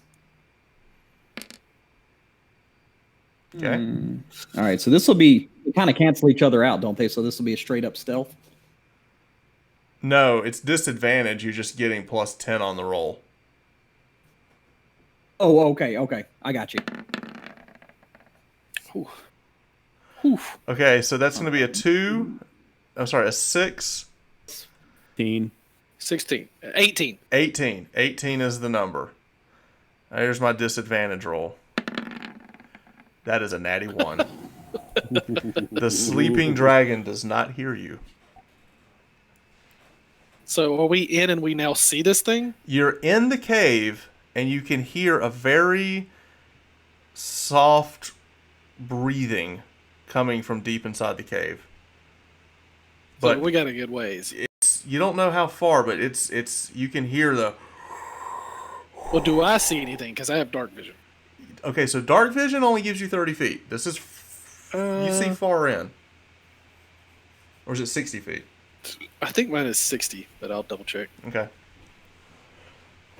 But anyway, the way this cave is, it moves forward and it kind of cuts over to the left. It's a pretty large cave.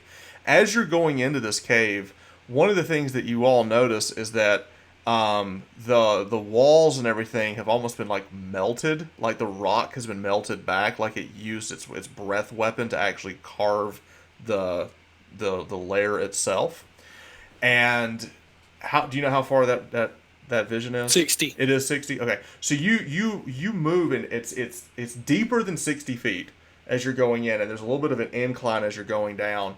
As you go down, and all of you together, all 10 of you together, the cats and everything, as you move into the cave, you pause because you hear something. You hear it stir, and at this point, it's going to be time for another. If you want to move basically around the corner, it will be a stealth check for everybody, cats included. I've kind of given the cats a pass up to this point, but at this point, we're going to have to get 10 rolls. If we startle it, we just got to go in guns blazing. We can't wait. Agreed. Okay. All right. Who's first? Who's first one peeking around the corner? I will be. Clinton's got the guidance on him. +4. All right. McGrunden, you just kind of poured in. Is that whose stealth is that? Is that Just Danny's. is Danny is okay? So You can tell what I rolled.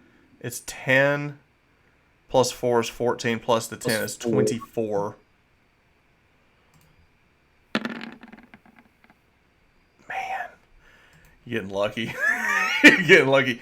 All right, Glendon. Loving that. So McGrunden, you're in. Finn is in. Finn hasn't rolled yet, but McGrunden, you've poured it up, and now Finn, are you behind them? Because basically they are up in the front. Yeah, I'll go in The with problem is that who has dark vision at this point? Because it's dark in here. You're the only. So y'all are basically just following the rock in, and you're just seeing darkness. So what do y'all want to do about light? Because y'all are at this entrance. You sense that there's something there in the darkness, but it is dark. You can drop a fairy fire on it.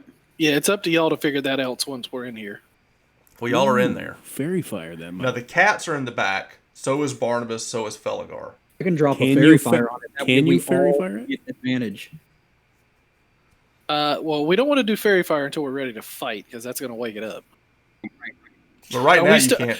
Will Half it- the party can't see Fairy it. fire doesn't do any damage, though. Yeah. Fairy fire doesn't do any damage.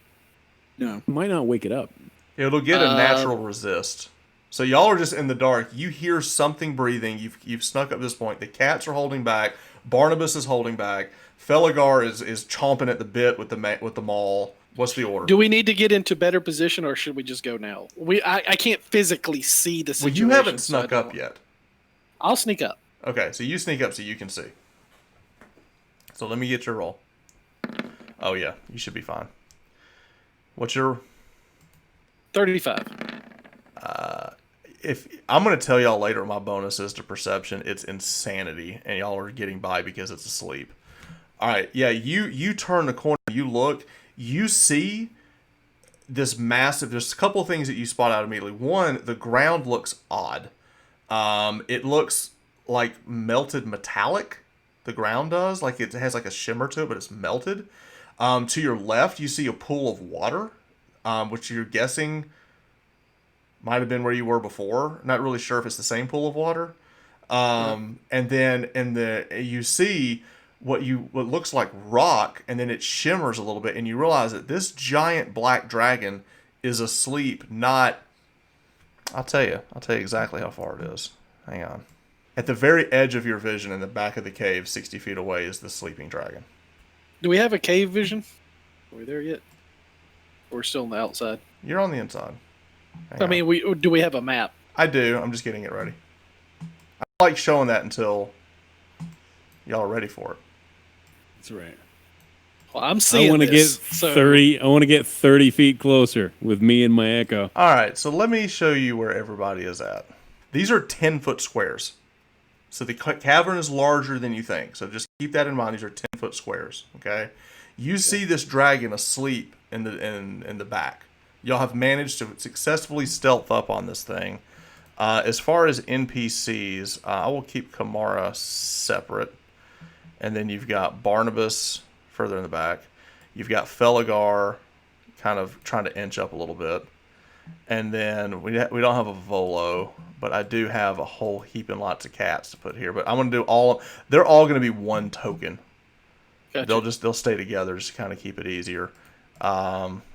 So ping where you would like to go. You can move your token. Yeah, ping where you want to go, I guess, is the thing. Yeah. Yeah, because I need to be within 30 feet of y'all to give y'all the stealth bonus. Where I want to go. You want to go right to the head.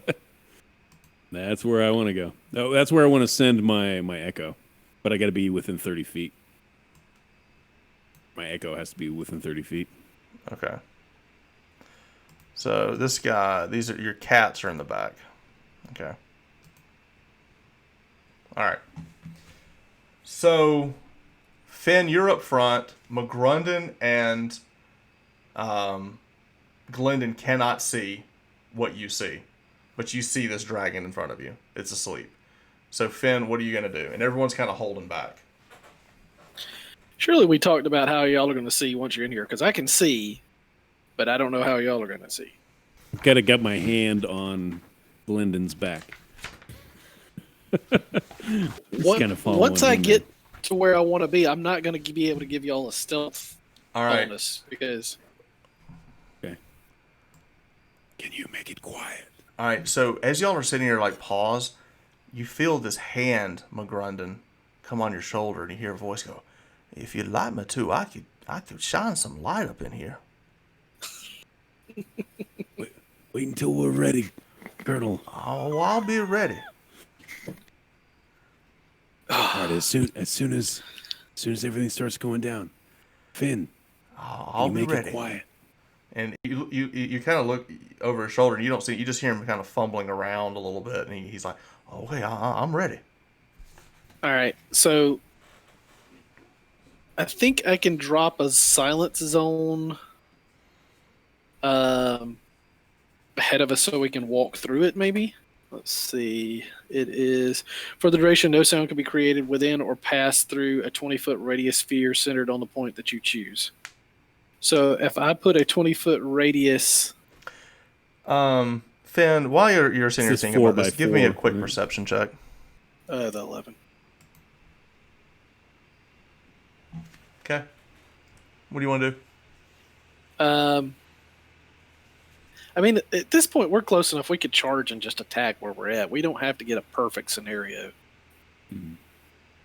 Are we ready to go? We figured out Right. the light. Barnabas has got that covered.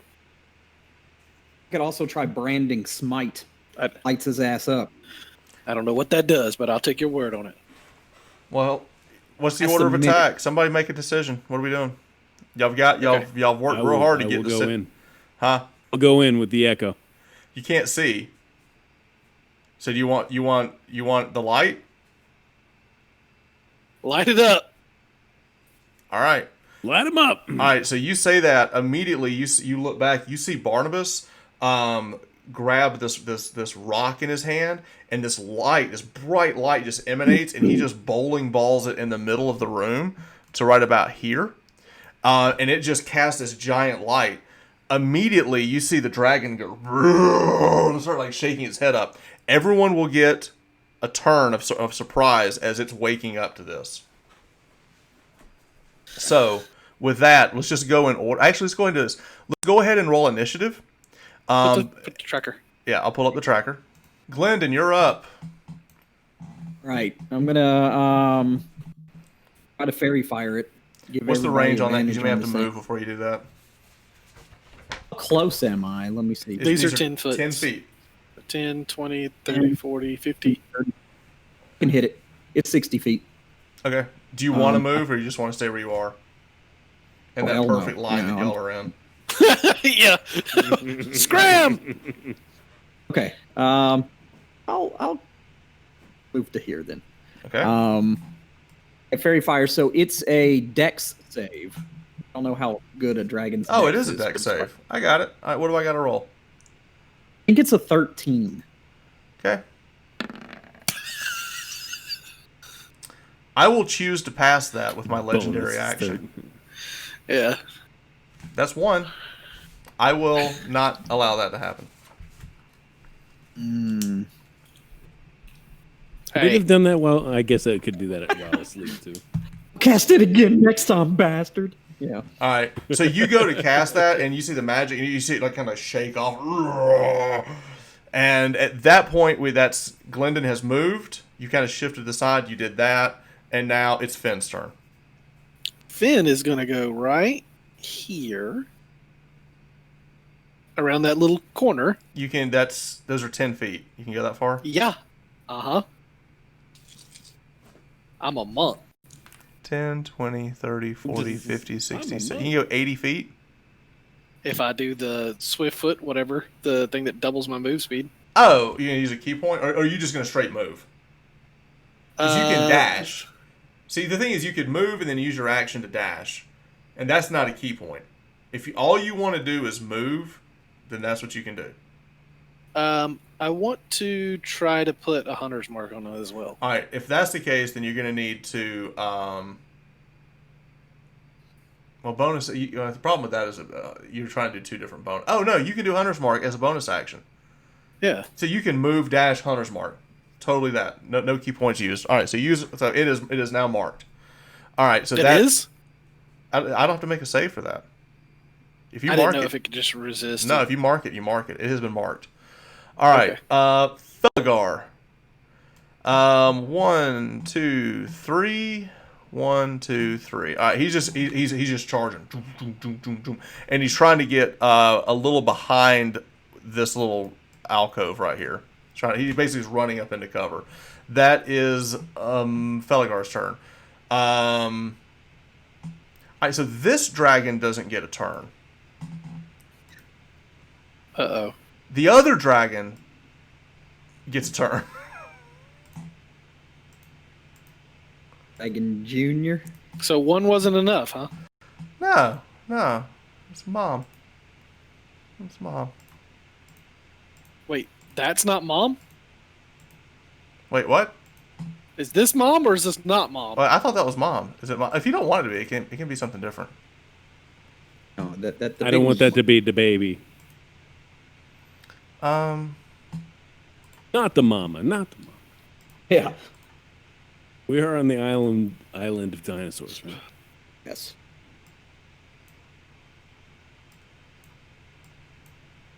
the smaller one. Oh, he's cute. Isn't he? Isn't he just adorable? Till he bites somebody's face off. Right. All right, so you see this smaller dragon kind of marching up, and he reaches back, and he's going to extend like this his acid just spits like lobs it forward, and it's going to Felgar can't catch a break. Everybody move behind me. That's my echo. all right, it's actually gonna have to move all the way up. Actually, let me first see if he sees Felgar. No, he doesn't. He's going to move up to here and spit at Glendon. So Glendon, make a dexterity saving throw. Saving throws again. Oh, there we go. Roll. Mm-hmm. Jesus. Deuces. Did you roll a 12? Oh, I rolled. I don't know what that did. Oh, you rolled a 4. Couple of dudes. No, you take it. You take the full out. So he spits the acid on you, and you take 12 points of acid damage as the acid just kind of splits over. Your shield absorbs a good amount of it, and you know how it's always kind of smoldering and smoking? It does so even more, but you do take 12 points of this acid damage on you. Is that the echo? Yeah. That is the echo. I think the echo is going to melt. Oh man. Does it? Even if he takes the save, he gets half. He's dead. So the echo pops. Oh man. Yeah, he takes half. Okay. So he splatters him. He takes the echo on that. Now we're gonna go up to McGrunden. Pull the echo back up. Essentially, yeah. Well, I'm gonna move.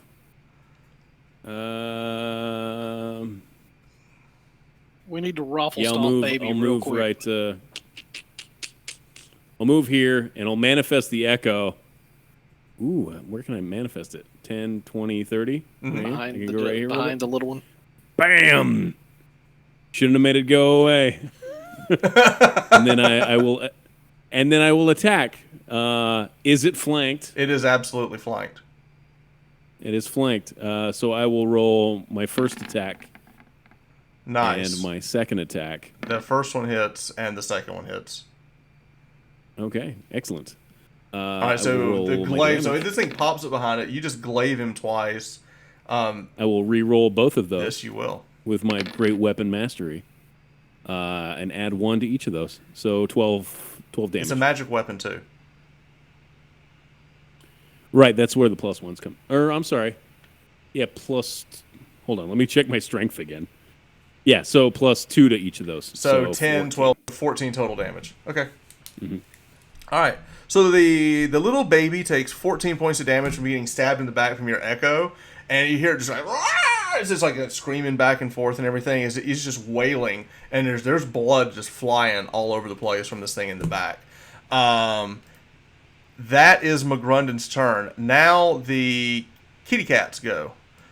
So Carmera is going to run up to here, and then all the cats are going to move up to here, and they are going to let loose all 5 of the cats together. They're going to attack the baby. Bows? Bows. Oh Wow. Jesus! That is. You guys suck. No wonder they got destroyed. I don't think any of those hit. Not a one of them. They all fire their bows and not a one of them hit. That's their attack. Barnabas. These guys are worthless. That's the worst 5d20 rolls I have ever seen. Barnabas is going to run up to Glendon. Oh God, y'all are clumping.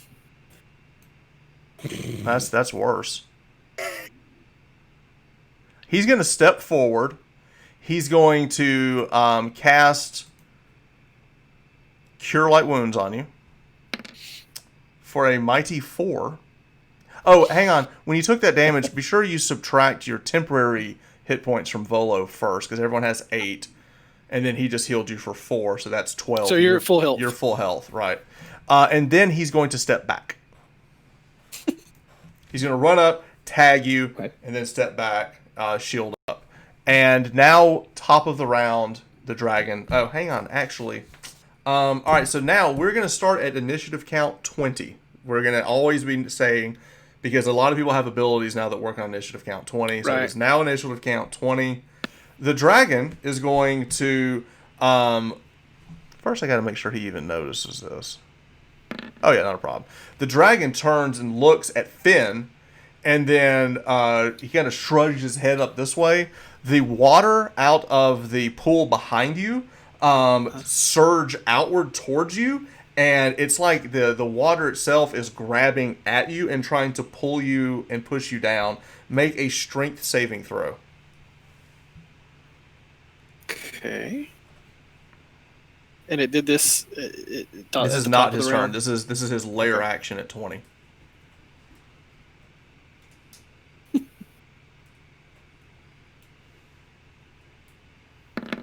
Nope. All right, you are knocked down by this water. You weren't expecting it at all. You're knocked prone.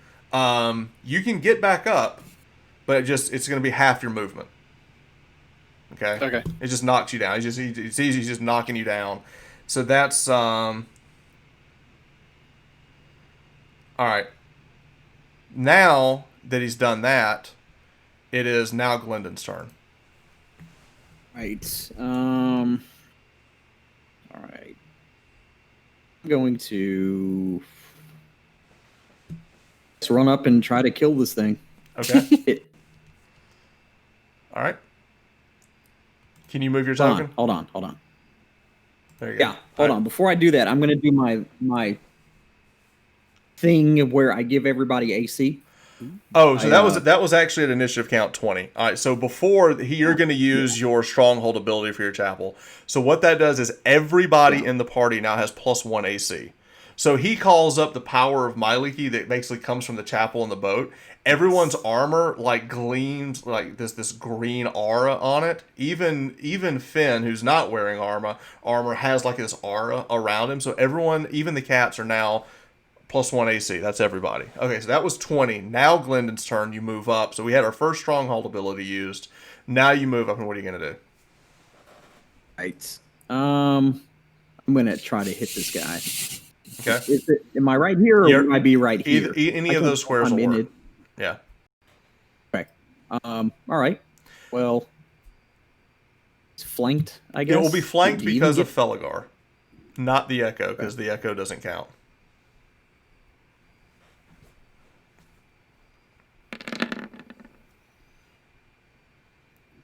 Rolled a lot of stuff. All right, so it's an 11 is the attack. Is that right? So you rolled a 6 plus 3 plus 2 is an 11. That's not going to hit it. So you swing your axe. That's the first attack. It bounces off of its scales. Second attack. I think I only get one attack. You get 2 now. You're level 5. Nope, you get 2. Okay. So you have extra attack. So now second attack. I'd say I have no idea what's going on with these numbers here. All right. Yeah, just roll it. We'll figure it out.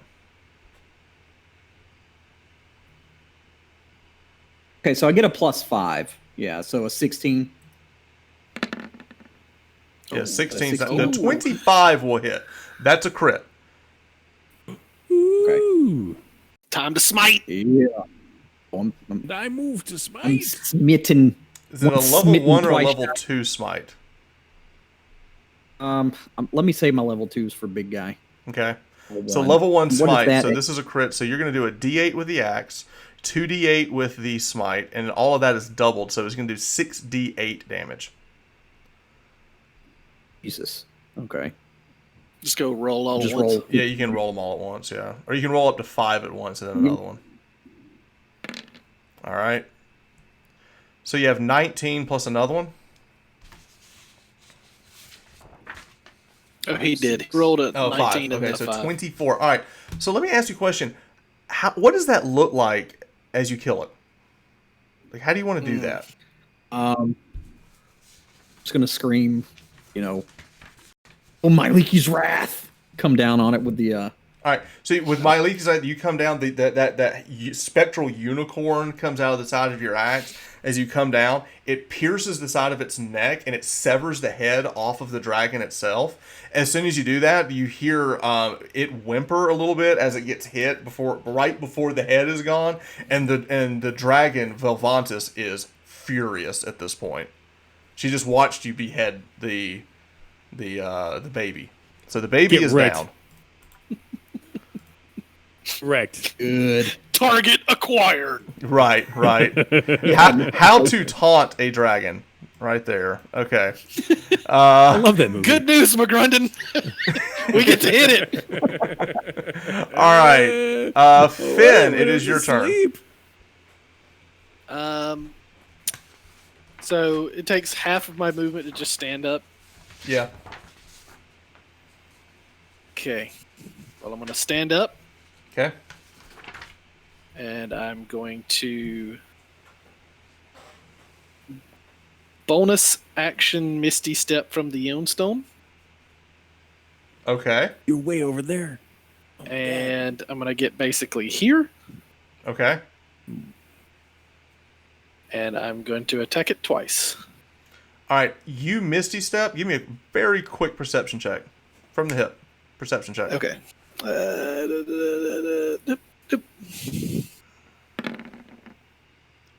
You Misty Step. As you Misty Step, you turn and look. There is lodged in the back here. You see what looks to be a treasure chest right behind it.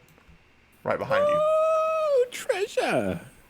All right, that's what That's you see. about four You see it out of treasure. the corner of your eye like it was sleeping in front of it. Now what do you want to do? So that was bonus action. It's already been marked, so now you get your action. So you can attack 2 it twice. attacks. So you can actually stick it twice with the main hander, so it's a D8 for the attacks. So I will give you flanking, so roll with advantage. 19. The 19 will hit. Okay. I'm going to spend a key point, and I'm going to attempt to stunning strike a dragon. Yes, you are. What's the DC on that? The DC of this is Please work. so stunning strike is when you hit with your next melee weapon attack, you can spend 1 key point to make the target stunned until the end of the next turn. If it fails a con saving throw, DC 15. DC 15. Gotcha. Ah, No, not at all. all right. All right, but you So- do damage. The damage is 6. Oh, I gotta roll another D6. Is it D8 and a D6? Because you're Oh. yeah. So that'll be the hunter's mark 4, and then D8 plus. Your Well, plus the 6 was the 6 was a 6 from the D8. You see how it's below the spear two-handed? It just says 6. okay. It's doing something strange. I don't. It says 1d8 plus 2 strength. I don't know why it's saying plus 2 strength. It really should be. Anyway, so here's the thing. It's a D6 weapon, but if it's versatile, so if you're using it with both hands, it's a D8. And since you're main Right. attacking, you can D8 twice. It should be getting plus 3 because it's a Okay. finesse weapon, but for some reason it didn't. So it should be 7 plus 4. Okay. So 11 damage. Yep. Okay. That's the first attack. All right. It has bled. Well, you know what? Make me bleed if my it- own blood. If it bleeds, the 23? 23 will hit. 19 hits. 23 hits. All right. So the damage is. I see what it's doing here. I will spend another key point and try to stunning strike it again. Okay. All right. So let's do the damage first. So the damage is 7 total. 7 plus. Another D6 for Hunter's Mark. 1. Yeah. So 8. All right. So you've done 19 points of damage in his rear. You're going to attempt to stunning strike it again. I will pass. Okay. All right. So you again. You're but you are sticking it with the spear and you are pulling blood out of its tail. So you've stabbed it twice. Okay. At that point, it is the mighty Felagar's turn, and Felagar Mighty. is going to rage. He's letting it all hang out. And he's going to go Yes. 10, Yeah. 20, 30, and with the axe. Now, as he's charging with the axe, there seems to be this green energy. No, I'm sorry, it's a maul. He's charging with the maul. maul. As he's charging with the maul, there's this green energy that comes out. He will be getting attacked with advantage because of the flanking of our monk in the back, and he will swing and miss. And miss. And miss. He just basically swings. The dragon rears his head up back as the maul hits the ground. That is his turn. It is now the dragon's turn. There's a brief moment when he's charging in and it's glowing green where McGrennan just thinks, "Is that my maul?" Like, look, it's raging bull. Okay. It gets up. It spreads its wings out into the cave and it lets out this roar. Everyone turns and looks at it. Everyone in the cave must make a frighten check. It's a wisdom saving throw. Everybody in the cave that can see it, which is literally everybody, that will have to look at it. So everyone make a save. So this is a wisdom saving throw for everybody. My echo cannot see it. All right, so Also- we've got fail. McGrunden, you pass. I ain't afraid of no ghosts. And for the rest of the encounter, you are not afraid of the dragon. Glendon and Finn, however, y'all both failed it. You're now frightened, so y'all have the frightened condition of it. And now let me roll for Felagar. Felagar has failed it. Barnabas passed, and it will never be afraid, because he is not I'm just not afraid of that thing. And now we're gonna roll one for Kamara, who failed it, and then we're gonna roll one for all of the cats. So all the cats will roll together, and they all failed it. So that one is very fitting. So here's what happened. Everyone who's afraid of it, you're frightened, so you basically get disadvantage on your ability checks, and you cannot willingly move closer to it. Okay, so for like Finn, you're already there, so that's fine. Right. But you're getting disadvantage and then advantage. So but everyone is now afraid. Now at the end of everybody's turn, you get to roll again to see if you can like shake it off. Once you do, you're no longer afraid of it. It's just the frightful presence of the fact that you're fighting this massive dragon. All right, so that's not its action. For its action, it will rear back and spit acid. And that will be a save for Feligar and Magrundon. Actually, we're going to go this way. So that'll be Feligar, and he wants Glendon. So Feligar and Glendon are going to have to make a dexterity saving throw. It's a big one. Yeah, it's a big one. So everyone make it. So that's a fail. And then Feligar. That's really close. Hold up. Feligar was also fail. And with that, we are going to roll the breath weapon damage.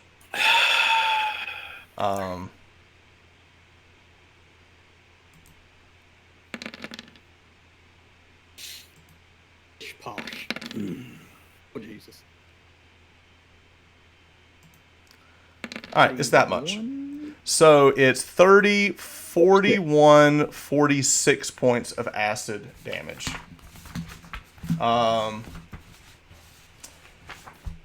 Feligar is down as he's melting in front of you, laying on the ground. So Feligar is down. And yeah, Feligar's melted. He's on the ground. Okay. And in the back, we've got Glendon. Danny, are you down? You took 46. Oh, 5. Good thing you got those temporary hit points and got healed by your Barnabas friend. Exactly. Okay. Exactly. All right, so that is its turn. It just loads this acid out. Feligar goes down. Glendon, you've got all this stuff all over you. You're like, your armor is kind of like melted a little bit. Everything I was just covered in this acid. You're kind of like kneeling on the ground.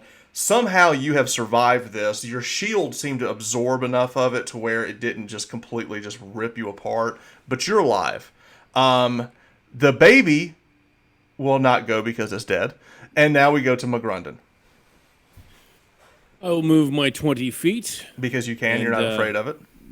Because I am unafraid. And my echo's going to at least try and get closer. Okay.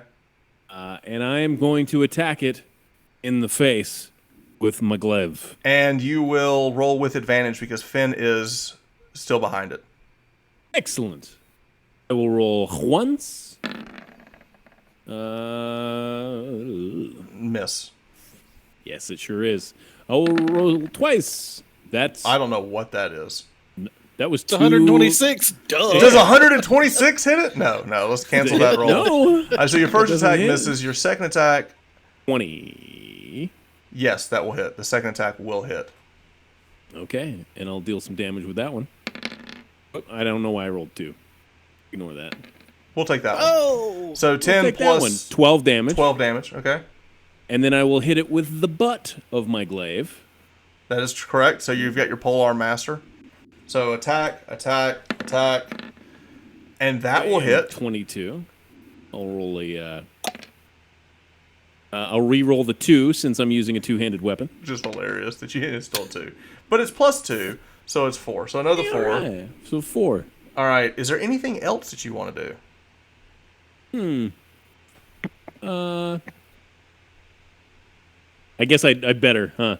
All Smoke action them while surge, you got 'em. and I will smoke them while you got them. All action surge, And I'll attack two it more again. times. 2 more times. Pray. Yes, 21. That will hit. Is there anything that you want to do with that hit? There sure is. I would like to use my stronghold ability and make my second win attacks auto crit That is a if crit. they hit. All right, so roll 2d10. And my other attack We'll is miss. a... We'll miss. So that attack does crit. So you're going to roll 2d10, 11 plus 2. So that's going to be Plus 13 7. plus another 7. So you 20 points of damage with the glaive. Excellent. A mighty blow. You reach up with Mighty that blow. attack. Mighty, It's mighty. how much did you? Yes, I got it. All right, so with that, you're just slicing and cutting, and that last attack, you turn around and as you spin with the glaive, you hit it. You actually cut the bottom part of its mouth open, and now it's bleeding, and it just kind of like looks down at you, and it's super pissed, and it just kind of basically he shifts and it moves its wing to hit you. He will use a legendary action. And I look at it unafraid. Unafraid. Unafraid. All right, each creature within, so he's basically going to spin around with his wings. Each creature within 10 feet of the dragon must succeed a dex saving throw or take bludgeoning damage and be knocked prone. Oh, excellent. So dex saving throw. So that's going to be Finn as well. Finn, you dodged it without a problem. I don't think our other guy did. I don't think McGrunden did. Mm-mm. All right, you're gonna take 8. Make it 12 points of bludgeoning damage. Oh, 14. Sorry, 14 points of bludgeoning damage, and you are knocked prone from the wing as he. So you stabbed it. It just basically blindsides you with its wings as you fall over. 14, you said? Yes, 14. All right. Okay. Damage taken. All right. Fallen prone. Carmera, 5, 10, 15. Oh, no, not 5, sorry. 10, 20, 30. He's going to run up next to you as well. Did he get rid of his frighten? Oh, just kidding. No, he's not. He's going to sit there and he's going to move back a step, actually, and get cover. And then at the end of his turn, he's going to see if he can gather himself, which he cannot. Who is not afraid. 10, 20, 30 is going to run up, and he is going to cast a second level Cure Wounds.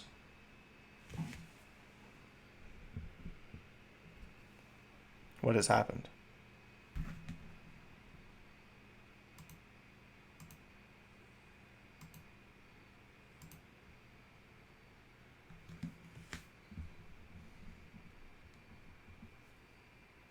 I don't know what's happened here, but for some reason, my Discord froze.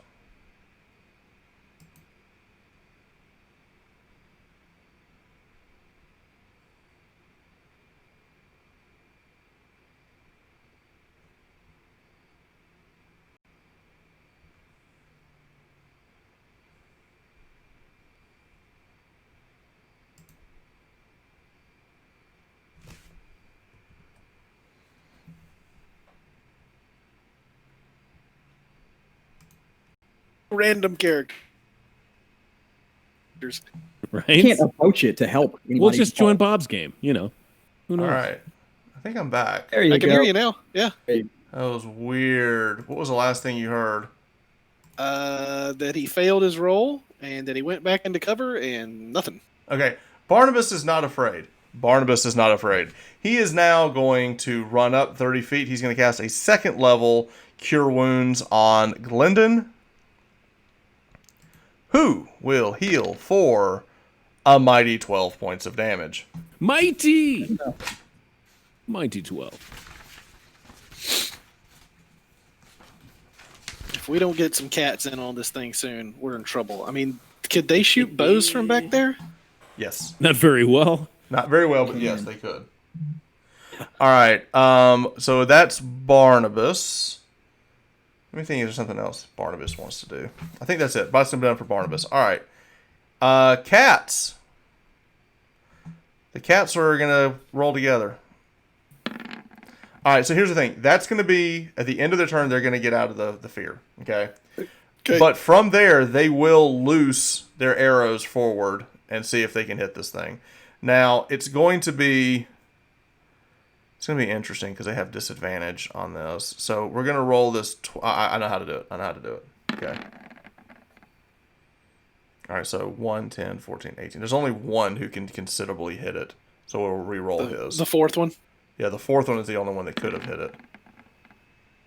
But he will not. So they all fire their arrows and miss. I mean, the dragon scales are thick, and they basically bounce off the arrows and everything, but they're trying. But Good they are thing they no came to longer help. afraid. They're no longer afraid. Okay, good. All right. All we ask for is that they try. Initiative 20. Is there anything happening in Initiative 20 for y'all? I think y'all are good on 20. For its turn. All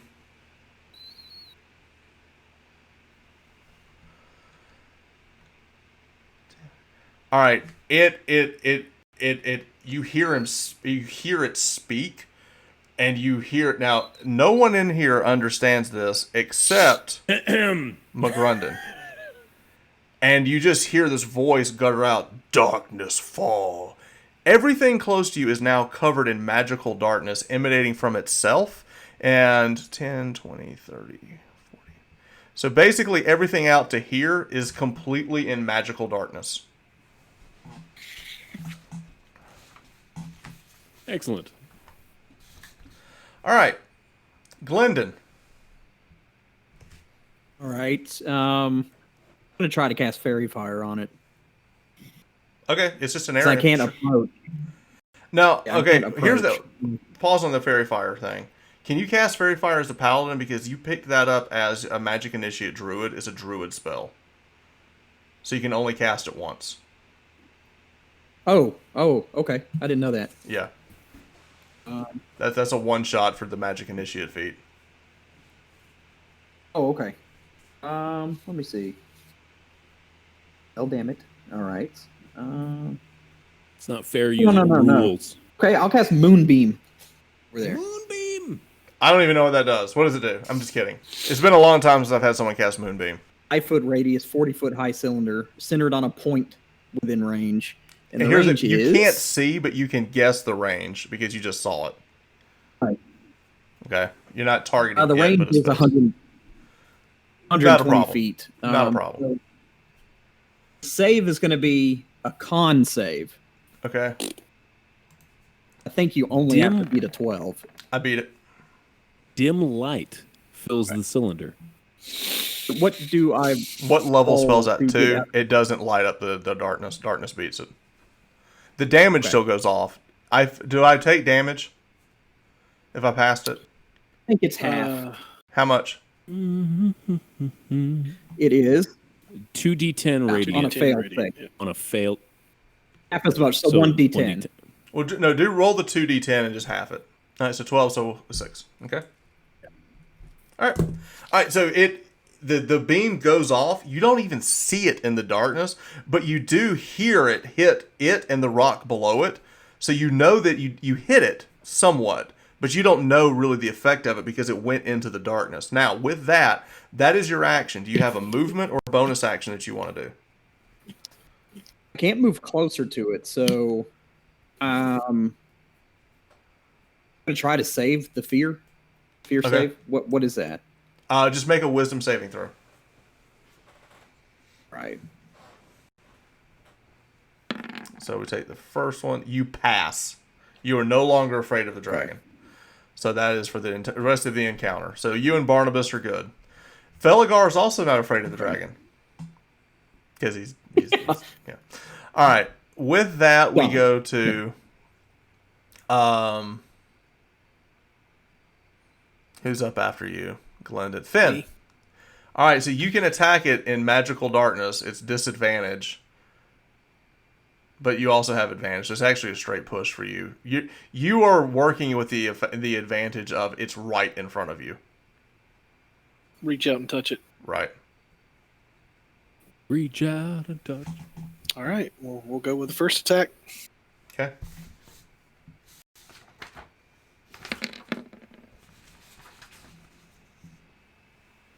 So 14's not. The 14 will not hit. Second attack.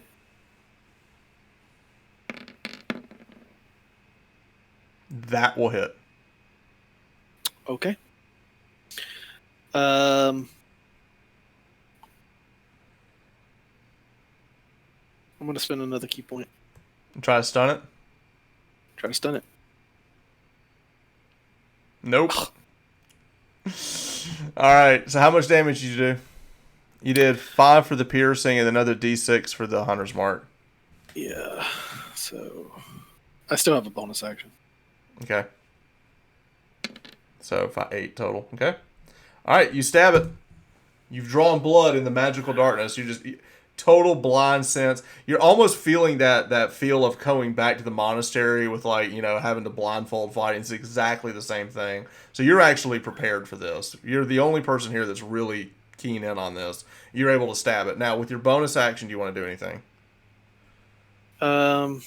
I definitely want to attack it. I don't think I can really do.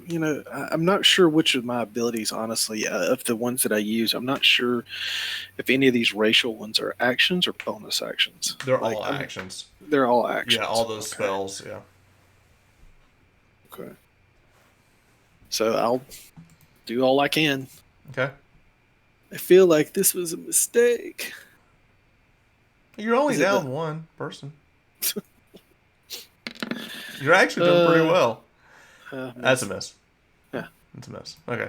All right. So that's it. So Finn, you're going all kung fu fighting. Felgar, let's just get you out of there. All right. The dragon's turn. The first thing the dragon's going to do is see if he recharges. He does not. Good. That's the best thing that's happened to y'all this entire encounter. He did not recharge his breath weapon. All right. With that, he is going to attack. He's going to step forward. He's going to attack McGrundon. He's going to try. Did you say step forward? I take an opportunity attack against him. Yes, you do. Yes, you do. Forward into this. And you land 23 it. to hit? Actually, no, whoa. No, you still, because you're flanking. Yeah, you still get it. Yeah, you still. Holy crap, you do. So 10, 11, 12. Yeah, okay. And using Sentinel, it will stop in its tracks. Baby. All right, so basically it was trying to step forward to claw at you. You stab it backwards. It moves back. It's now just going to reach down and bite you. Bring it. Your It has zero been brought. speed. I brought It it. has been berotten. Does a 30 hit? A 30 hits. A 30 hits. Thank you. I will hit with a 30. Don't forget your AC is +1. Oh, wait. Let me do the math. Yeah. He's got 10-foot reach on that bite, huh? Yeah. Well, the neck's pretty big. Yeah, All right, so take 15, take 21 points of piercing damage. And then those teeth are just covered in the acid that just spit out. Acid. Yeah, so then take another 7 points of acid damage on top of that. Okay, but I'm resistant to lightning. All right, so here's a good thing. Because of Sentinel, you stopped its claw attack. It just comes down and takes a bite out of you, and you're kind of stumbling back as you just took this giant nip from this dragon. But you stood ground. You stood tall.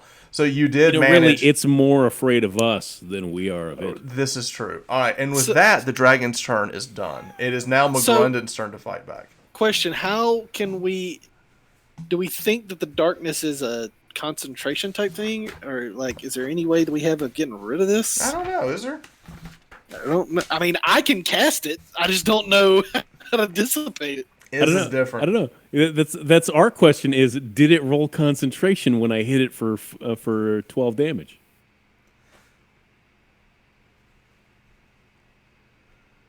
Hang on. No, this is not a spell.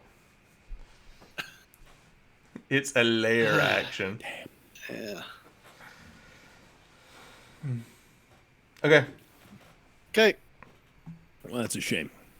McGrundon's turn. The Echo will move within range as well. Okay. Well, is that a lie? Get to the Nah, side. it's not a lie. I'm working on it.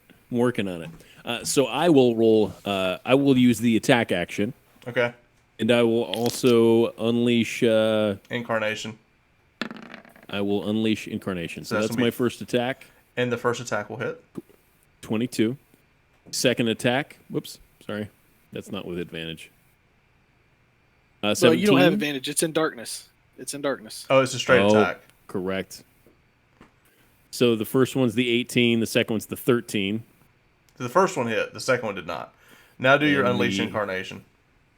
Unleash incarnation is a No. 14. No. So the first attack hit. All right. So roll your damage. Once. Ba-da-doo. Only 5 points of damage this time. But you got the reaction attack on it, so that's hefty. All right, so McGrunny, you're swinging. The Incarnation is up there as well. Y'all are attacking it. Bonus action for the back end of my glaive. Yeah, you can do that. Yeah. No. 14 again. You're technically hitting it. The scales are just so thick that if you don't hit right in between them, you're learning quick that there's not a lot of vulnerable spots in its armor. All right, so that's McGrundy. Now Chimera, he's going to try to see if he can break the fear. He's still dealing with that, and he did. The cats are back in business. All the cats are back in business. That's his turn. Barnabas. I didn't even roll because I'm like, what do I care? Oh, well, go ahead and roll just in case further down the road. Just go ahead and make that roll while I figure out what Barnabas is going to do. You said it's a wisdom saving throw. Yeah. No. Nope. No. Didn't matter. Doesn't matter. All right. Barnabas. That darkness is just rough. Keep healing Danny or Cole McGarden. Hang on. That would be really funny. Mr. Velvantis, would you mind dropping that darkness, please? He's going to suggest that he drops the darkness. He asked so politely. He should have advantage.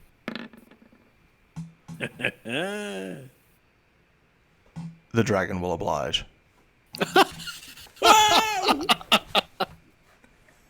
The darkness comes down. Barnabas, you are a saint. not because the spell compelled him to. He's like, who are you, you young gentleman? And with that, Barnabas is going to go 10, 20, 30. He's going to get right between here. He's going to hide. He's basically just running around the side. He's moving to flank. All right, that's Barnabas. It's already flanked. All right, so actually, we skipped the cats in the back. The cats are going to move up. They were holding their turn for Barnabas. They had talked this out. And now that the darkness is down, because they didn't really have anything to do, Now they can miss on accident. they can now fire again. Now they can miss more efficiently. Oh, ye of little faith. I got 2 arrows off on that one. That's 2 hits. He smokes. 8 plus 1 each, so 10 total. All right, so the arrows are coming in. The dragon kind of reels back as that is hitting. So now that is the top of the round. We go to initiative count 20. Anybody got anything on 20? It's a dragon looking. He's got Nothing- some arrows in him nothing yet. now. Nothing yet. Nothing yet. Okay. The dragon, on the other hand, on initiative count 20. I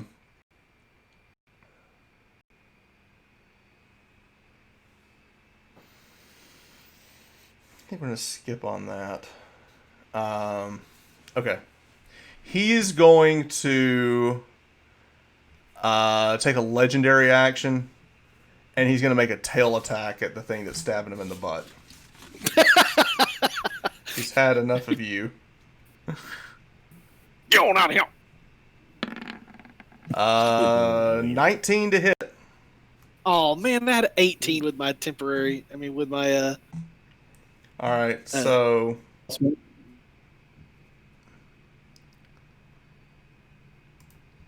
damage. 12 plus 6, 18 points of bludgeoning damage from the tail. That tail comes and hits you, hits the rock. Things are falling around you. You take a massive damage. Now, also roll your concentration on the Hunter's Mark. What is that? It's going to be 10. Yeah, it's a con DC save of 10. 10. Pass! Hunter's Mark is still up. You're on your target. All right, so now we go to Glendon. All right. Is Felgar dead, like outright? It looks and smells that way.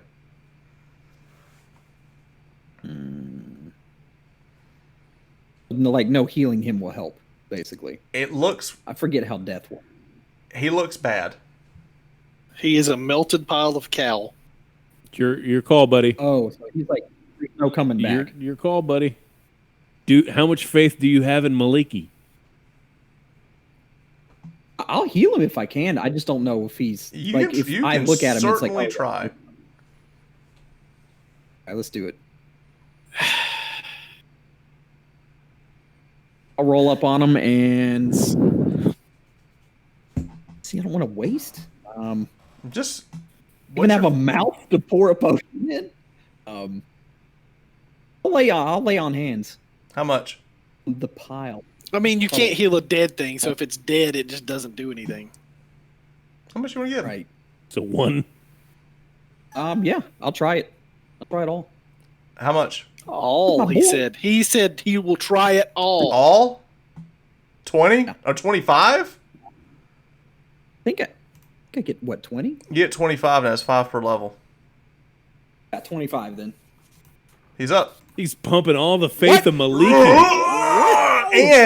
And he is at initiative 10 or 11. Okay. I don't even want to look at what Get this in there, thing looks like. Felgar. You closing the wounds. was already he's missing still an eye. melted. His one good eye is still intact. As the Minotaur comes back up. And yeah, he looks nasty at this point. Ugh. Absolutely Indeed. nasty. But he is up. Finn, it is your turn. Ugh. Blech. Okay. Going for attack number 1. One of his horns is just like completely melted off. Should have just left him dead. 21. Yeah. 21 will hit. Now that there's no Spend it. darkness. Spend a key point. You gonna try to stun him again? I'm trying to stun him again. Do it. No. Yeah, I mean, yes. He is stunned.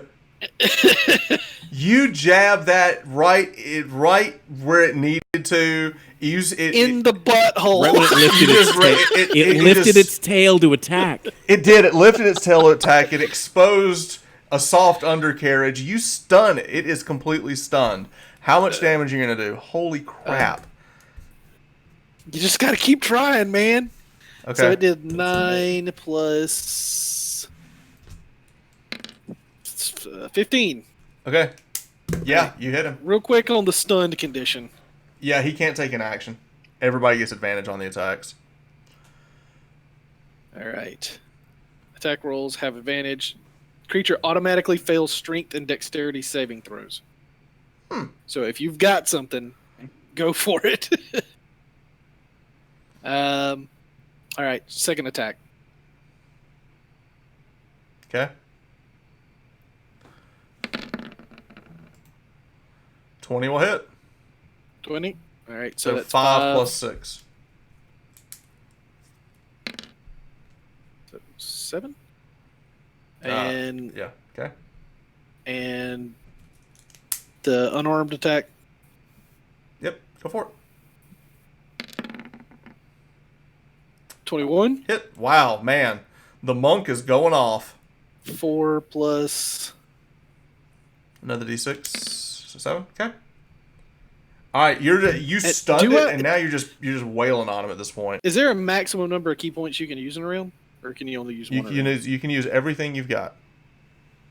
I'm going to flurry of blows as well. Okay, go for it.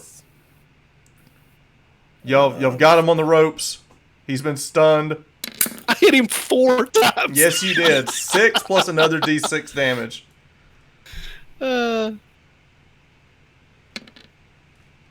11. All right, Yeah, Nice. you just wait. He's like you basically rope-a-doping him at this point, just going back and forth, doing all this damage to him. As it's reeling back from all of this stuff that Finn's doing in the back, Felgar gets up. The maul is just like in pieces now from the acid. He just reaches back. He takes his right foot. He drags it across the bottom of the cavern and just charges and bull charges the Minotaur, who automatically fails the saving throw because it's stunned, and he tackles the dragon. So he rages and runs forward, tackles the dragon, and pushes him over onto the ground. So he's kind of laying on his side here, and he will. It still actually is an advantage. Wow. Okay, so he hit it with it. So he does. It's basically a hammering horns attack. Wow, that's actually decent damage. Okay. So he basically takes the one horn he's got left, he rams it in the side, takes his arms, and just wrestles it to the ground. The dragon is on its side and has been gored by the horn of Felgar, or what's left of Felgar at this point. It's the dragon's turn. He's done. However, he does still get the chance to see if he recharges his breath weapon. Oh no. And he does. Spread out! Alright. It is stunned. I'm assuming he is no longer stunned? Or Not is it stunned until... his stun effect ends on his turn, so he doesn't get a turn. He Okay. recharged, but he doesn't get a turn. So now we go to McGrundon. On your turn, you can mentally command the Echo to move up to 30 feet in any direction. I'm putting that thing on top of the dragon. And I'm Nice. switching places with it. Okay. Nice. So now you're on top And of I'm the going dragon. to start wailing down. Oh with my yes, claws. just skewering at Top the of thing. So you get advantage on the attack. Its AC actually goes down because No dex. no dex. It's flat-footed. Oh, nice.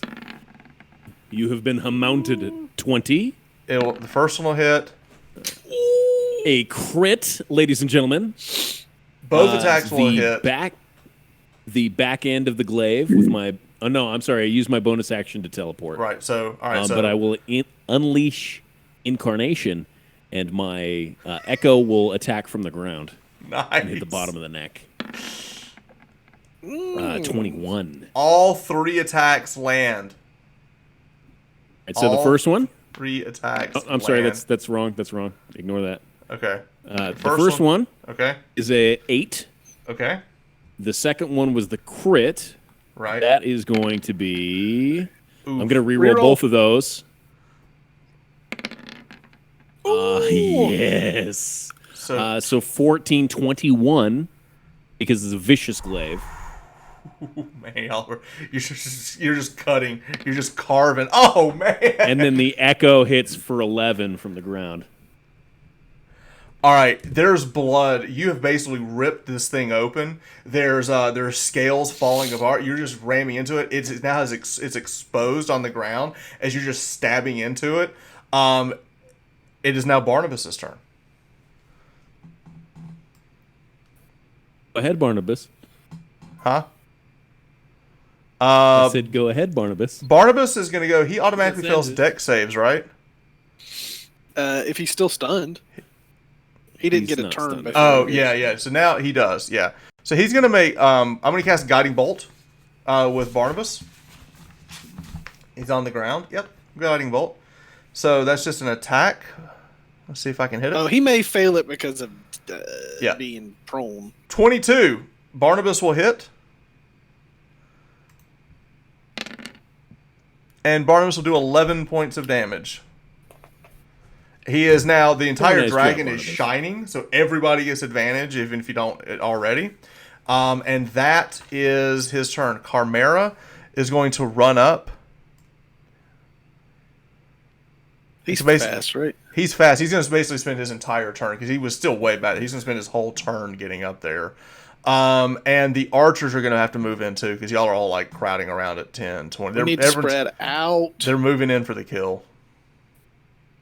I think just the next attack roll is advantage. Yeah, the next attack roll. Sorry, yeah. All right, so that's the end of the round. We go to initiative count 20. Is anybody doing anything on initiative count 20? I'm gonna take a restorative breath Ooh. and refresh all my key points. All your key points come back, so you take this moment to get all your key All points of back. them? Yeah, that's his stronghold ability. Yeah, I just focus for a second, and boom, they're all back. Okay. Oh yeah. So you get all of your key points back. Now we're going to go to lair action. He's bringing the darkness back. So it's just poof, the darkness. Y'all are now all surrounded in darkness. And it's just as it's kind of scurrying and kind of fighting on the ground. Glendon, it is your turn. Is he still shining though? No. The shining dissipates. Darkness beats that. All right. I'll move over here. Okay. And is he still prone? Yes. So you still get advantage on the attack. But the Well, you darkness get gets- advantage, but so it crosses itself out. So basically, it's just a straight attack at this point. Okay. If it was small, I would say we'd have like a chance to like completely just whiff. But since it's such a large thing, Try to hit. Let me make sure. that's why I it's- know what He's squirming around right now. darkness would be better if he weren't so big, right? If he can move around, he's kind of gotten cornered. But anyway, let's figure it out. So what are we doing? first swing. Hit. That does hit. Okay. And I'll swing again. Let's do the first attack. So first attack, you hit. Let's go ahead and roll damage. Are you gonna? 11. It's do 11. it Are you gonna automatically? smite? Yeah. What Use level? the big one, man. what I'm- Use the big one. To do is I'm going to do a branding smite. I'm going to light this bitch up. That's what Okay. I'm going to do. So what branding smite does? It I'm It looking makes it the up. fires of my leaky light him up. The next like a time you Christmas. hit a creature with a weapon attack, Okay. It the does weapon an is extra illumined. 2d6 radiant damage, and the target sheds dim light in Okay. a 5-foot radius. All right. So you basically your axe lightens up. You're gonna come down with the fury of Myliki. So it's 11 plus roll another 2d6. Ooh. 21 damage. Glendon, I have a question for you. What does it look like? And impale this thing through its back, through its heart, and stake it through the ground. All right, and with that, y'all have slain Velvantis. Ugh. Congratulations. That was an adult dragon. A legit dragon kill. So Brutal. Before a particular dragon can get anywhere near, a dragonborn can get anywhere near this treasure chest, I'm going to look at it before he gets over there. all right. So now we're going to get to the part everyone's excited about. The Dragon Horde was rolled randomly today by our friends in the Discord, and here's what we have. There is not a lot actually in it. As far as you would expect a lot of money, there's no money. But you look around the ground, the bottom of the cave. I blame the people in the Discord for that. No. Actually, you blame the fact that the dragon, the entire what y'all been fighting on the whole time, is all of the coins that have been spread around are melted into the bottom of the cavern from the acid. So any coins that just kind of spread around just melted into the cavern itself. But what you do find is a pouch full of gems. Quite large gems. In fact, Before the dragon can get it, I'm pocketing them and I'm going to use them as leverage. you sir have 10 diamonds. Okay. Those gems. All right. Here's what else you find. You find a fairly thick scroll. It's one scroll, but several pages. It's pretty massive. You find a scroll. You find two what looks like, you kind of shake them like little canisters, and you're kind of shaking them back and forth, it sounds like there's some type of liquid, and you look at it, it's actually paint. You have 2 canisters of paint. There are, you do see 2 scabbards, and there are 2 short swords. The scabbards are connected like this, so you pull one out on one side, one on the other. So you have 2 short swords that are glowing, so 2 magic short swords. And there is a magic long sword in there as well.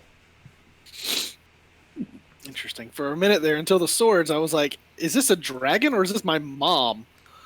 Paints, scrolls, Hobby Lobby kit. All right. So for the sake of brevity, we're kind of at our time. Let me do this. We're going to back up and go. Barnabas, and between Barnabas and Volo, they can identify this stuff. I want to go ahead and say what it is so that we can kind of get it going. All right. So the scroll is an 8th level wizard scroll. Okay. Anti-magic zone. It is an 8th level wizard spell. All this is random. Somebody rolled really good for that one. Yeah. rolled So really for that good. one, we're gonna thank Pete for the 8th level wizard scroll. The gems was Eric. Eric got us 10 giant diamonds. So thanks, you, Eric. Thanks, Eric. Yeah, and McGrunden is super pissed about that. He'll end up getting them. Bob gave us the paint, the pigments, the magical pigments. And what the magical pigments do is you can paint, and whatever you paint, like if you paint a door, it becomes a door. Oh, cool. It's like Bugs Bunny paint. Yeah. So I'll send that. going. This is one of those things you're going to be able to if you want to paint a ditch, well, there's a ditch. So you have 2 buckets of this stuff. All right. The short swords, there's 2 of them. They're +1 short swords. And then finally we have a +1 long sword. So long sword, 2 short swords, the pigments. Now actually the long sword, it's +1, but it's also +1 to saves. So it's +1 to attack and +1 to all your saves. Very nice. So that's it. So we have weapons. So the short swords, that was Daddy DM gave us that one. And I'll have to look. The last person that rolled is the one that gave us the long sword. Let me go back and take a look. I want to give proper thanks here. A shout out.